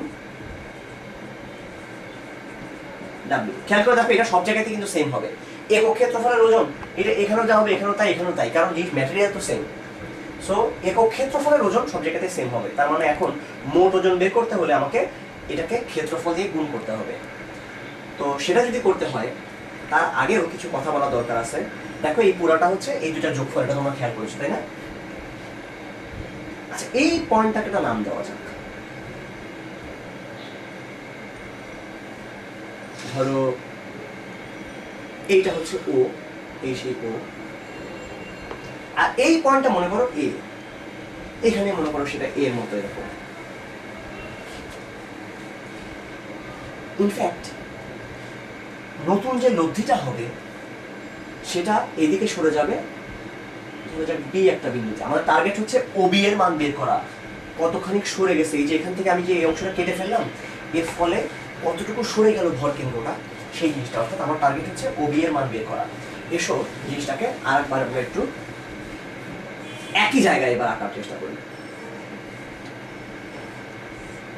এটা হচ্ছে ও, এটা হলো সেই এ বিন্দুটা, এটা হলো বি। খেয়াল করে দেখো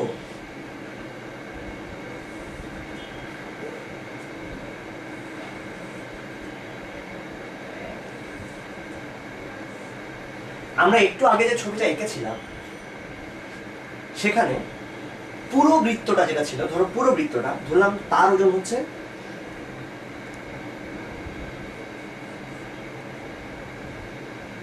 এই ডাব্লিউ ফুল, আর এই যে দুইটা, অর্থাৎ এটা কোন অংশটা জানো?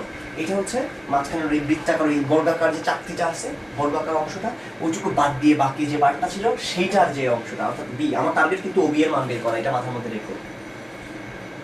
তাহলে এক কাজ করি, এটাকে W1 নাম দিই, এটাকে W2 নাম দিই, আর এটা হচ্ছে টোটাল W। আর ওইটা ছিল যা ওই যে একক ব্যাসার্ধের একক ক্ষেত্রফলে, ওইটাকে ছোট হাতের W1 নাম দিই, যেগুলো সব বড় হাতের। তাহলে এখান থেকে আমরা কি বলতে পারি যে নিঃসন্দেহে W1 যেটা, মনে করে দেখো এই ছবিটার কথা, এইটা প্লাস এইটা, এই দুটো মিলেই কিন্তু পুরোটা হয়েছিল। এটার জন্য ছিল W1 আর এটা ছিল W2, এটা হচ্ছে টোটাল Wটা। তাহলে W1 এবং W2 এদের লব্ধি কিন্তু W, এটা বোঝার চেষ্টা করো আগে যে W1 এবং W2 এদের লব্ধি হচ্ছে W। এখন এই জায়গায় এই ছবিটা আর এই ছবিটা একেবারে সেমই, আসলে এই তিনটা ছবিকে আমি একসাথে মনে করে ফেলেছি এখানে। তাহলে নিশ্চয়ই W1 এবং W2 এর লব্ধি ও বিন্দুতে কাজ করছে। তাহলে আমরা বলতে পারি সমমুখী সমান্তরাল বলের ফর্মুলা অনুসারে যে W1 ইন্টু OB এটা equal two W2 into OA। ওকে, তাহলে আমরা কি লিখতে পারি, আরেকবার লিখে ফেলি। এখান থেকে লেখা যায় W1 ইন্টু OB এটা equal two W2 into OA। ওকে, এই লাইনটা লেখার জন্য আমাদের আসলে এতক্ষণ ধরে কষ্ট। এখন OB এর মানটা বের করতে পারলে আমাদের অঙ্ক শেষ। ওকে, অতএব OB হবে W2 by W1 into OA। But আমাদের কি দেওয়া ছিল? আমাদের দেওয়া ছিল মাত্র বৃত্তের ব্যাস, আর কিছু দেওয়া নাই। অর্থাৎ এখানে যারা যারা আছে সবাইকে ওই বৃত্তের ব্যাসের আইডিয়া দিয়ে বের করতে হবে। তাহলে এখন খেয়াল করো যে W1 এটা কত আসলে, W2 আগে দেখি W কত। W হচ্ছে পুরো বৃত্তটার ক্ষেত্রফল, তার সঙ্গে একক ব্যাস, ওই যে একক ক্ষেত্রফলের ওজন, সেটা দিয়ে গুণ করলে যেটা পাওয়া যাবে সেটার ফলে মোট ওজনটা পাওয়া যাবে। এটা হচ্ছে বৃত্তের মোট ওজন W। W equal to pi R square, pi R square into ছোট হাতের W। দেখো এটা বোঝো কিনা, বৃত্তের ক্ষেত্রফল তার সঙ্গে একক ব্যাসে একক ক্ষেত্রফলের ওজনটা গুণ করলে টোটাল ওজনটা পাওয়া যাবে। W2 কি জিনিস? W2 হচ্ছে এই যে বর্গটা তার ক্ষেত্রফল ইন্টু ওইটার জন্য W যেটা সেটা। তাহলে W2টা চিন্তা করা যাক আস্তে আস্তে। W2 কেমন হবে খেয়াল করে দেখো, এই যে বর্গক্ষেত্রটা তার এতখানি হচ্ছে A/2, কারণ পুরোটা হচ্ছে A, তাহলে এতটুকু হচ্ছে A/2। তার মানে এটা যদি A/2 হয় তাহলে এইটুকু কত হবে? এইটা যদি A/2 হয় এইটুকু হবে A/4, এইটাও হবে A/4। সেখান থেকে এক বাহু আসলে আমরা বের করে নিতে পারবো এইভাবে, এক রুট ওভার এইটা স্কোয়ার প্লাস এটা স্কোয়ার পিথাগোরাসের উপপাদ্য অনুসারে, অথবা এটা আসবে A√2/4। তাহলে এই বর্গের ক্ষেত্রফল হবে A√2/4 whole square into W। যা পাওয়া গেল সেটা কত হতে পারে? সেটা হতে পারে A square into 2/16, that means A square by 8 into W। এখন W1 সম্পর্কে আমরা আইডিয়া করতে পারবো। W1 হচ্ছে W মাইনাস W2। পুরো বৃত্ত থেকে যদি এই অংশটা বাদ দিয়ে দাও তাহলেই তো এই বাকি অংশটা পাওয়া যায়। অর্থাৎ এটা হচ্ছে pi A square by 4 W minus A square by 8 W। এটা হচ্ছে W1। দেন আমরা এখন OB এর মানটা বের করার পর্যায়ে চলে এসেছি। এই জায়গায় তাকাও, এখন এখানে OB হবে W2 মানে হচ্ছে A square by 8 into W। নিচে থাকবে W1 আবার ভয়াবহ, দেখো এই পুরো জিনিসটা এত W minus A square by 8 W into OA কোনটা ছিল? OA ছিল আসলে এই 4 ভাগের 1 ভাগটা, এটা O ছিল, এইটা ছিল A, দ্যাট মিনস এই পুরো ব্যাসের 4 ভাগের 1 ভাগ, পুরো ব্যাসের অর্ধেক হচ্ছে A/2, এটুকু হচ্ছে A/4। যা পাওয়া গেল এখান থেকে উপরে নিচে W কমন নিলে W আর থাকবে না, তো W চলে যাবে, পুরো জিনিসটা জাস্ট এরই একটা ফাংশন হবে, অর্থাৎ এই পাশে খালি এই থাকবে। তো এটাকে এখন সাজিয়ে নিলেই ইনফ্যাক্ট উপরে নিচে A স্কোয়ারও এখান থেকে বাদ চলে যাবে। খেয়াল করে দেখা যাবে যে এখানে A স্কোয়ারও থাকে না, 1/8 হয়। নিচে পাওয়া যাবে পাই/4 মাইনাস 1/8 ইন্টু A/4। এটাই হবে অ্যান্সার। এখান থেকে একটু সাজালে মোটামুটি অ্যাকচুয়াল অ্যান্সার যেভাবে যেই ফর্মে চায় পরীক্ষায় সেই ফর্মে চলে আসবে। সো মেইন আইডিয়া যেটা ছিল সেটা আরেকবার আমরা শেয়ার করি। মেইন আইডিয়া ছিল আসলে যে P into AC equal to Q into BC, ওই ফর্মুলাটা যে আমরা যখন দেখেছিলাম এই বৃত্তের মধ্যে এইটা ইন্টু এই অংশটুকু, এইটা কিন্তু এই অংশটুকু সমান হয়। এই পার্টটা ছিল বেসিক আইডিয়াটা। একইভাবে চাইলে অনেক কিছুর ভর কেন্দ্র বের করে ফেলা যায়। চাইলে ট্রাপিজিয়াম আকৃতির কোনো বস্তুর ভর কেন্দ্র এখান থেকে বের করে ফেলা যায়। আচ্ছা, আমরা দেখছিলাম এই জিনিসগুলো। আচ্ছা, এরকম আরো বেশ কিছু প্রবলেম যেগুলো বইতে এসেছে সেগুলো ছোট ছোট দুই একটা করে আলোচনা করা যাক। একটা প্রবলেম ছিল যে অনেক বড়, ধরা যাক কত বড় একটা খুঁটি আছে যেটা 20 মিটার। 20 মিটার মানে কিন্তু অনেক উঁচু। এটা আগে মাঝে মধ্যে ফিল করো যে 20 মিটার মানে যথেষ্টই উঁচু একটা খুঁটি। 20 মিটার মানে প্রায় 6 তলার কাছাকাছি। 6 তলা অনেকই উঁচু। আচ্ছা, 20 মিটার লম্বা একটা খুঁটি আছে। তোমাকে যেটা করা হলো 20 মিটার লম্বা না, আচ্ছা বললাম খুঁটিটা অনেক উঁচু, অনেক উঁচু, এটা এত উঁচু বলা যাচ্ছে না, এটা 20 মিটারের চেয়েও বেশি হবে। তোমার কাছে 20 মিটারের একটা দড়ি আছে। আবার বলছি আমি কথাটা, 20 মিটারের একটা দড়ি আছে তোমার কাছে, খুঁটিটা অনেক উঁচু, খুঁটিটা অনেক উঁচু। তোমার টার্গেট হচ্ছে তোমার কাছে 20 মিটারের একটা দড়ি আছে, সেই দড়ি দিয়ে তুমি খুঁটিতে বেঁধে টান দিয়ে খুঁটিটাকে উপড়ে ফেলবা। তাহলে খুঁটিটার কোন জায়গায় দড়িটাকে বাঁধতে হবে? কোয়েশ্চেন আরেকবার বলছি আমি, তোমার কাছে একটা দড়ি আছে এরকম, এটা একটা দড়ি, যে দড়ির দৈর্ঘ্য হচ্ছে 20 মিটার। এই দড়িটাকে এখানকার কোনো একটা জায়গায় তোমাকে বেঁধে টান দিতে হবে যেন খুঁটিটা সহজে উপড়ায়। সবচেয়ে ভালোভাবে উপড়াতে হলে কোথায় বাঁধতে হবে, এটা হচ্ছে কোয়েশ্চেন। আচ্ছা, নর্মালি আমাদের মাথায় আসতে পারে যে এমন হয় একদম উপরে বেঁধে টান দিলে হয়ে যাবে। আসলে এই চিন্তাটা খুব ভালো না, কারণ আমি যদি একদম উপরে বাঁধি সেটা খুব ভালো কিছু হবে না, তাহলে এটা উপড়াবে না সহজে। দেখো, মনে করো এটা হচ্ছে 40 মিটার উঁচু, তাহলে তুমি যদি এখান থেকে 20 মিটার এরকম করে ধরে এই করে থাকো, এই টান দাও, ইনফ্যাক্ট তোমাকে এখানে ঝুলতে হবে তখন এরকম করে, এই যে এটা খুব ভালো কিছু হবে না এরকম করে ধরে থাকলে। সো এটা ভালো কিছু হলো না। তুমি এরকম 20 মিটার ধরে ধরে ঝুলবা, তাহলে নিশ্চয়ই এটা উপড়াবে না, কারণ নিচের দিকে গেড়ে যাবে। সো তোমাকে যেটা করতে হবে, অন্য কোথাও বাঁধতে হবে। কোথায় বাঁধলে সবচেয়ে সহজে খুঁটিটাকে উল্টানো যায়, এটা হচ্ছে কোয়েশ্চেন। ওকে, ধরো এটা বিশাল উঁচু একটা জিনিস, তুমি বাঁধবা, ধরে নিলাম যে এই উচ্চতায় বাঁধতে হবে, আমি আন্দাজে এটা ধরে নিলাম। এখন মেইন ব্যাপার যেটা, সেটা আগে লক্ষ্য করো যে এখানে একটা ব্যাপার খুবই গুরুত্বপূর্ণ, যে বলটা এইদিকে আমি ধরে নিলাম, আমার বলটা হচ্ছে পি। পি হচ্ছে আমার গায়ে যত জোর আছে সেই সর্বোচ্চ জোরটা, এটা আমার বল। সো খুঁটিটাকে সবচেয়ে ভালো করে উপড়ানো যাবে যখন এই বিন্দুর চারপাশে মোমেন্টটা সবচেয়ে বেশি হবে, অর্থাৎ এটা ঘুরতে চেষ্টা করবে। দেখো পুরা লাঠিটা, এই পুরা খুঁটিটা এটা ঘোরার চেষ্টা করছে এই পয়েন্টটার চারপাশে। এইখানে যে বিন্দুটা আছে, অর্থাৎ যেই পয়েন্টে সেটা গেড়ে আসছে, সেখান থেকে কিন্তু সে ভেঙে যাবে, সেখান থেকেই সে উপড়ে যাবে। সো এইটার চারপাশে তোমাকে মোমেন্ট সবচেয়ে বেশি চিন্তা করতে হবে। তার মানে আমাদের হিসাব হবে এই বিন্দুর চারপাশে, এটাকে নাম দিলাম ও বিন্দু। দেন এটা যদি হয় এইচ, মনে আছে তো যে এই দড়ির দৈর্ঘ্য কত ছিল, আমরা মনে করে এমনভাবে ধরছি একদম নিচে, একদম নিচ পর্যন্ত ধরে আছি, এই জায়গা দিয়ে টান দিচ্ছি, তাহলে আমরা টান দিচ্ছি এই বরাবর, এবং দড়ির যে দৈর্ঘ্য এইটা ছিল 20 মিটার। আমার টার্গেট হচ্ছে এইচ কত সেটা বের করা। তো এখন আমি এখান থেকে একটা লম্ব টানি। কেন লম্ব টানবো? কারণ আমরা জানি যে মোমেন্ট বের করতে গেলে লম্ব দূরত্ব দরকার হয়, বল ইন্টু লম্ব দূরত্ব। বল তো পি, কিন্তু লম্বটার নাম কত? আচ্ছা, আমি ধরলাম যে এইটা হচ্ছে ডি, বা আমি এক কাজ করি, আমি এগুলোর নাম দিয়ে দিই, এটা এ পয়েন্ট দিলাম, এটাকে নাম দিলাম বি পয়েন্ট। তাহলে আমরা বলতে পারি যে এখানে মোমেন্ট হচ্ছে পি ইন্টু ওবি।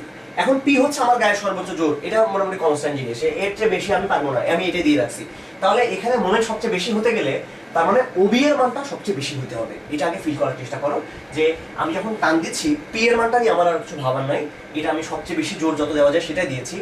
সো এখন আমার মেইন ব্যাপারটা হচ্ছে ওবি এর মান কখন বেশি হয় সেটা খেয়াল করা। তো আগে এটা নর্মালি দেখো যে আমি যদি এরকম করে বাঁধতাম, আমি যদি এই পয়েন্টে বাঁধতাম, দেখো ওবি এর মানটা কম হবে। আমি যদি একটু উপরে যাই তখন বেশ বেশি হয়, আবার আমি যদি বেশি উপরে চলে যাই তখন দেখো আবারও লম্ব দূরত্বটা কমে যায়। অর্থাৎ আমাকে থাকতে হবে আসলে মোটামুটি মাঝামাঝি। এই জিনিসটা আগে ফিল করো, এটা আসলে অ্যান্সার, এটা অ্যাকচুয়াল অ্যান্সার, এটাই আমাকে একদম মাঝামাঝি বরাবর থাকতে হবে। তো যাই হোক, আমরা আরো ম্যাথমেটিক্যালি প্রুফ করতে চাই। তো ম্যাথমেটিক্যালি কিভাবে প্রুফ করবো? যে কোনো একটা অ্যাঙ্গেলকে থিটা ধরে নাও, ধরলাম এটা হচ্ছে থিটা, এটা অথবা এটাকে তুমি ধরতে পারতে, কোনো অসুবিধা নাই। যদি এটা থিটা হয় তাহলে ফিল করো যে এই অ্যাঙ্গেলটাও থিটা হবে। এটা ম্যাথমেটিক্সে খুবই কাজে লাগা একটা জিনিস, এই প্রপার্টিটা আমরা খুবই কাজে লাগাই। এটা থিটা হলে এই পাশটাও থিটা। কিভাবে? এটা থিটা হওয়ার মানেই হচ্ছে, খেয়াল করো, এটা যেহেতু লম্ব, আমি এখানে লম্ব টেনেছি, তার মানে এই অংশটা হবে 90 মাইনাস থিটা। আর একটা 90 ডিগ্রি কোণের মধ্যে একটা যদি 90 মাইনাস থিটা হয়, অন্যটা থিটা হতে বাধ্য। আচ্ছা, তাহলে এটা থিটা হলে এই অংশটাও থিটা হবে। ওকে, দেন এখন খেয়াল করো ওবি, এটাকে আমার টার্গেট হলো এ, আচ্ছা এটাকে নাম দেওয়া যাক সি, এসি এর মাধ্যমে প্রকাশ করা, কারণ এসি এর মান আমি জানি 20 মিটার। আমার টার্গেট হচ্ছে ওবি কে এসি এর মাধ্যমে প্রকাশ করা, এটা আমার টার্গেট। আগে এটা বোঝো, ওবি কে এসি এর মাধ্যমে। তো এসি এর মাধ্যমে সরাসরি প্রকাশ করা যায় না, আগে ওসি অথবা ও এর ভায়া হয়ে আসতে হবে। ওকে, তাহলে আগে আসো ওবি কে ওসি এর মাধ্যমে আগে প্রকাশ করার চেষ্টা করি। OB by OC equal to কি হয় দেখি। দেখো OB by OC, OB by OC এটা হচ্ছে sine theta. That means OB equal to OC sine theta. Then OC কে আমরা এসি দিয়ে প্রকাশ করতে পারবো। খেয়াল করে দেখো, ওসি বাই এসি এটা ইকুয়াল টু হচ্ছে cos theta. OC by AC এটা হচ্ছে cos theta, that means OC equal to AC cos theta. তাহলে দেখো ওসি হচ্ছে এসি কস থেটা। আচ্ছা, তাহলে এই জায়গায় আমরা এখন খেয়াল করি, তাহলে P into OB equal to P into OB মান হচ্ছে OC cos theta, OC sine theta. এই যে ওবি এর মান হলো OC sine theta. Then OC এর মান আবার কত? ওসি এর মান হচ্ছে এসি কস থেটা, আগে তো সাইন থেটা ছিল।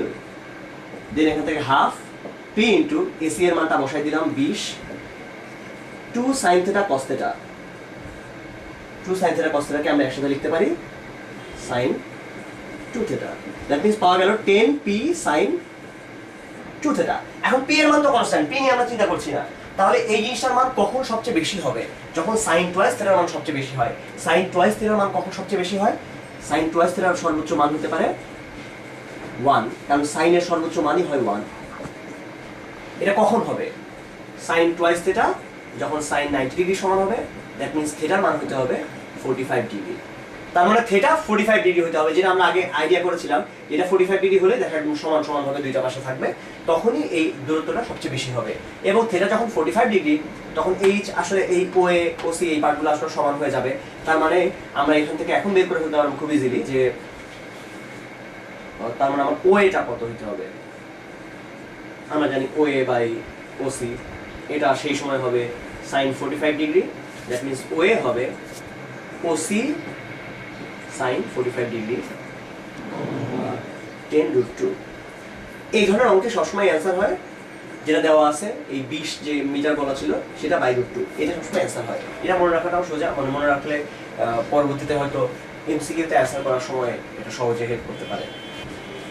এবার একটা প্রবলেম করা যায় যে একটা বৃত্তাকার টেবিল আছে, একটা বৃত্তাকার টেবিল এরকম। সেই টেবিলের চারটা পায়া টেবিলের কিনারায় পরস্পর সমান দূরত্বে আছে। ধরা যাক এই চারটা পায়া তারা সমান দূরত্বে আছে। এখন দুষ্টু বালক মনে করো, তার খুব ইচ্ছা হয়েছে এই টেবিলটাকে উল্টায় ফেলতে। সে কিভাবে টেবিলটাকে উল্টাবে? তো উল্টাতে হলে আগে খেয়াল করো, আমি যদি এই পায়ের উপর দাঁড়িয়ে থাকি তাহলে কিন্তু টেবিল উল্টাবে না, একদম সব প্রেশারটা এসে পায়া নিয়ে ফেলবে। তার মানে আমি যদি এখানে কাছেও থাকি তাহলে সেটাও এইটা ভরটা নিয়ে নেবে। আমার এমন একটা জায়গায় থাকতে হবে যেন পায়াগুলো থেকে সবচেয়ে দূরে আমি থাকতে পারি। তো কোয়েশ্চেন হচ্ছে যে আমার সবচেয়ে মিনিমাম কি ওজন দিলে এটা উল্টে যাবে, আমি সেই জিনিসটা বের করতে চাই। তাহলে এখানে দিলে তো মিনিমামটা দিয়ে পারা যাবে না, তার মানে আমাকে যেতে হবে এইরকম একটা পজিশনে, এই দুটা ঠিক মাঝামাঝি বরাবর এবং টেবিলের কিনারায়। তাহলে এটাকে সহজে উল্টানো সোজা হবে আর কি, মানে উল্টানোটা সোজা হবে। আচ্ছা, তাহলে এরকম একটা পজিশনে মনে করো আমরা দাঁড়াবো। আচ্ছা, তার ওজনটা কোন দিকে কাজ করছে? আমি ধরে নিচ্ছি যে এই দিকে ওই বালুটার ওজন মনে করো পি, মানে পি বলটা আমরা দিলে এই টেবিলটা উল্টাবে। আচ্ছা, আর টেবিলের ওজন দেওয়া আছে ডাব্লিউ, ডাব্লিউ হচ্ছে টেবিলের ওজন। আচ্ছা, ওজন নিঃসন্দেহে আসলে কাজ করবে ওর থেকে, টেবিলের মাঝখানের পয়েন্টের যেটা, সেখান থেকে ওজনটা কাজ করবে। সো এটা হচ্ছে টেবিলের ওজন কাজ করছে এখানে, এবং এইখানে হচ্ছে পি বিন্দুটা। আচ্ছা, পিতে তাদের লব্ধিটা কাজ করছে না, পিতে কাজ করছে হলো ওই যে লোকটা একে উল্টাবে সেই ছেলেটা এখানে দাঁড়িয়ে আছে।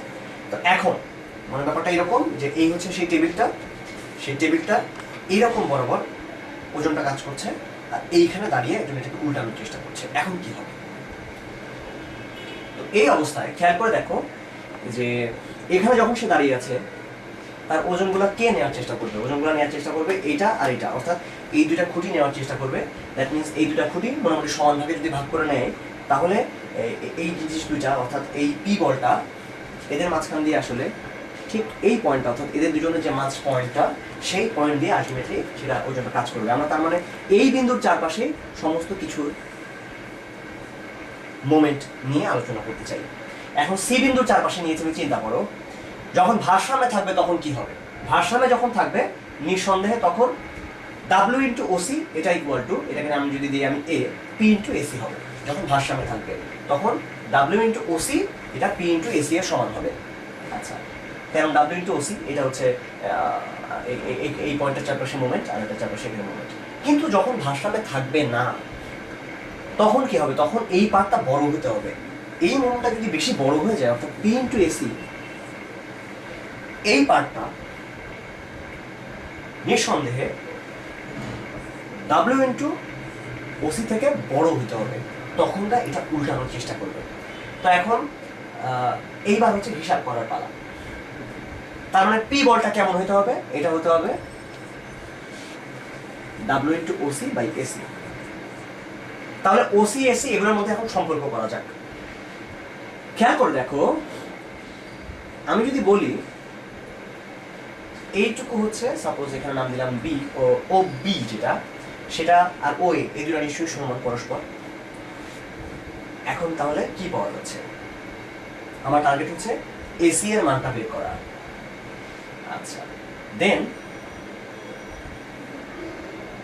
এই যে এই অংশটুকু আর এই যে এই অংশটুকু, এই দুইটা আসলে পরস্পর সমান হবে। এটা কিভাবে আইডিয়া করা যায়, যেহেতু এটা একটা বর্গ হবে, আসলে চারটা যেমন সমান সমান দূরত্বে আছে এটা বলে দেওয়া আছে, তাহলে এই পার্টটা আর এই পার্টটা পরস্পর সমান। তার মানে ওসি এর মান যা হবে ওবি হবে তার রুট টু, কারণ আমরা এখান থেকে দেখতে পাচ্ছি এই পার্টটা যদি নাম দিই আমি, সাপোজ ছোট্ট একটা করে এক্স নাম দিলাম, তাহলে OC square plus BC square, এই পার্টটাই হবে ওবি স্কোয়ার। দ্যাট মিনস ওসির নাম যদি এক্স হয় তাহলে এটা আসলে এক্সই হবে, এগুলো ওবি স্কোয়ার। তার মানে ওবির মান হবে root over two into X. তার মানে ও এর মানও কিন্তু একই, কারণ ও এ এবং ওবি দুইটাই তো এই বৃত্তের ব্যাসার্ধ, তাই না? তাহলে এটা হবে রুট টু ইন্টু এক্স। তাহলে ওসি যেটা সেটা কত হবে আসলে, ওসি তো এক্স আমি বলে নিয়েছি, এসিটা কত হবে এটা হচ্ছে দেখার পালা। ওকে, তাহলে এখান থেকে এখন খেয়াল করা যাক, ডাব্লিউ ইন্টু ওসি কে আমরা বলেছিলাম এক্স, এসি হবে ও এ মাইনাস ওসি, ও এ মাইনাস ওসি, এইটুকু হচ্ছে এসি। ও এ কত, ও এ আমরা দেখেছি রুট ওভার টু এক্স, এবং ও এ মাইনাস ওসি এটা হচ্ছে এক্স। তাহলে P is greater than W, x দিয়ে ভাগ করে দিলাম রুট টু মাইনাস ওয়ান। এখান থেকে আমি যদি এখন উপরে নিচে root over two plus one দিয়ে গুণ দিই, A plus B into A minus B, এটা ওয়ান হয়ে যাবে, অর্থাৎ পি ইজ গ্রেটার দেন। তার মানে আমাদের যেই ওজনটা এখানে আমাদেরকে যেটা দিতে হবে আসলে যে বলটা, সেটা অবশ্যই W into root over two plus ওয়ানের থেকে সামান্য বড় হতে হবে। এটা ছিল প্রুফটা। আচ্ছা,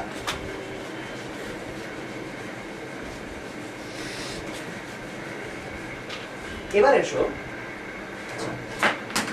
এবার আমরা দেখি আর একটা প্রবলেম। এটাও খুব কমন একটা প্রবলেম, যে একটা গাড়ি ছিল এরকম, মনে করো একটি এক চাকা বিশিষ্ট গাড়ি, সেই গাড়িটা যাচ্ছে, যেতে যেতে এইখানে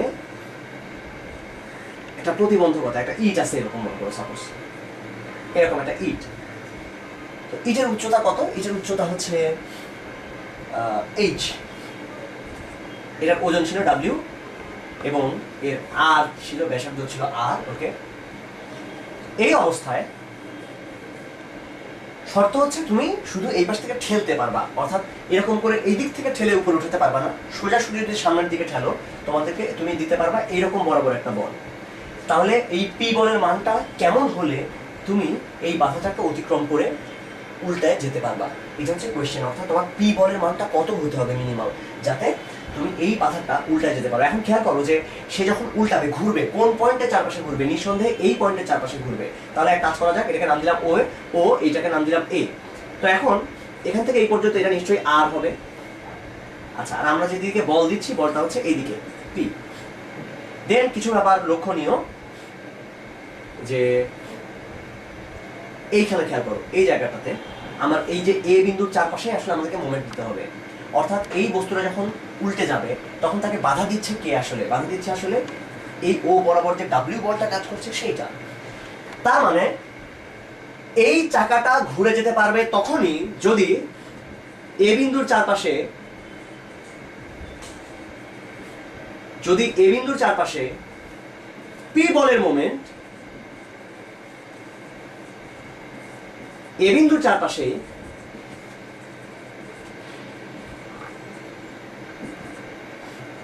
ডাব্লিউ বলের মোমেন্টের চেয়ে বেশি হয়।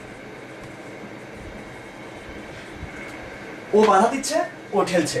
সো আমরা চাচ্ছি এ হচ্ছে এখানে ভিলেন, ও হচ্ছে নায়ক। আমরা চাচ্ছি নায়ক যাতে বেশি শক্তিশালী হয় সেটা, তাহলে সিনেমা সুন্দর হবে। ওকে, তাহলে এ বিন্দু চারপাশে পি বলের মোমেন্ট যেটা, সেটা কত হবে? তাহলে এ বিন্দু চারপাশে পি বলের মোমেন্ট নিতে হলে এই বিন্দু থেকে অবশ্যই একটা লম্ব টানতে হবে। আচ্ছা, সেই লম্বটা আমরা এখানে নাম দিয়ে মনে করি এটা হচ্ছে বি, এখান থেকে এই পর্যন্ত এটা হচ্ছে সি। তাহলে নিঃসন্দেহে আমরা বলতে পারি পি ইন্টু এ বি এটা is greater than W into AC হতে হবে এখানে। তাহলে এই জিনিসটা উল্টাতে পারবে ঠিক মতো। তো এখন খেয়াল করো একটা জিনিস, যে এইটাই কিন্তু আর, তাহলে আর পাওয়া গেল, এ বি হচ্ছে এখানে আছে। Okay fine. এসি কত, এসি কত সেটা আমরা এই জায়গা থেকে আসলে চাইলে বের করতে পারবো। তার আগে আমাদের জানা দরকার এই পয়েন্টটুকু কত। খেয়াল করো পুরোটা হচ্ছে আর, আর এইটুকু হচ্ছে এইচ, দ্যাট মিনস এইটা হচ্ছে আর মাইনাস এইচ। তার মানে এ বি হচ্ছে আর মাইনাস এইচ। তাহলে পি ইন্টু এখানে লিখে ফেললাম আর মাইনাস এইচ। এবি তো পাওয়া গেল, কিন্তু এসি কত হবে? তো এসি পাওয়া যাবে আসলে এইখান থেকে, কারণ আমরা জানি যে এসি ইকুয়াল টু, দেখো এই জায়গা থেকে খেয়াল করো, root over O A square minus OC square. Pythagoras উপপাদ্য, আর কিছু বলি নাই, নর্মাল একদম খুব সিম্পল পিথাগোরাস উপপাদ্য ব্যবহার করেছি এই জায়গাটার মধ্যে। AC equal to AC square equal to OC square plus O A square. এখান থেকে আমরা এসি মানটা বের করে ফেলেছি। So P into R minus H এটা হবে W into O A square কত হয় R square minus OC square কত, ওসি স্কোয়ার হচ্ছে R minus H whole square. That means এই জায়গা থেকে পাওয়া যাবে P into R minus H এটা is greater than W into, এইখানে হিসাব করলে পাওয়া যাবে 2rh মাইনাস এইচ স্কোয়ার। তার মানে হলো P greater than W into root over এইটা। তাহলে একটা ব্যাপার এখানে খেয়াল করে দেখো, পি অবশ্যই এই ঘটনা যখন ঘটাতে হবে, তার মানে আর এর মান অবশ্যই এইচ থেকে বড়ই হইতে হবে। যদি এরকম হয় এইচ আর থেকে বড় হয়ে গেছে, তাহলে কখনোই তুমি উল্টাতে পারবা না। অর্থাৎ এটা খুব সিম্পল কথা আসলে, এই ব্যাসার্ধ থেকে যখন বড় হয়ে যাবে বাধাটা এরকম একটা জায়গায়, এইবার তুমি যতই ছেড়ো না কেন ওটাকে ঠেলে কখনো এটা চারপাশে তুমি উল্টাতে পারবাই না, এটা ইম্পসিবল। অর্থাৎ এই পয়েন্টটাকে অবশ্যই ব্যাসার্ধ থেকে ছোট পজিশনে থাকতে হবে, তাছাড়া তুমি এই পাশে ঠেলে এই গাড়িটাকে উপরে উঠতে পারবা না, এটা ইম্পসিবল। আচ্ছা, এইবার আমরা আরেকটা কনসেপ্ট নিয়ে একটু আলোচনা করব, সেটা হচ্ছে যোগ।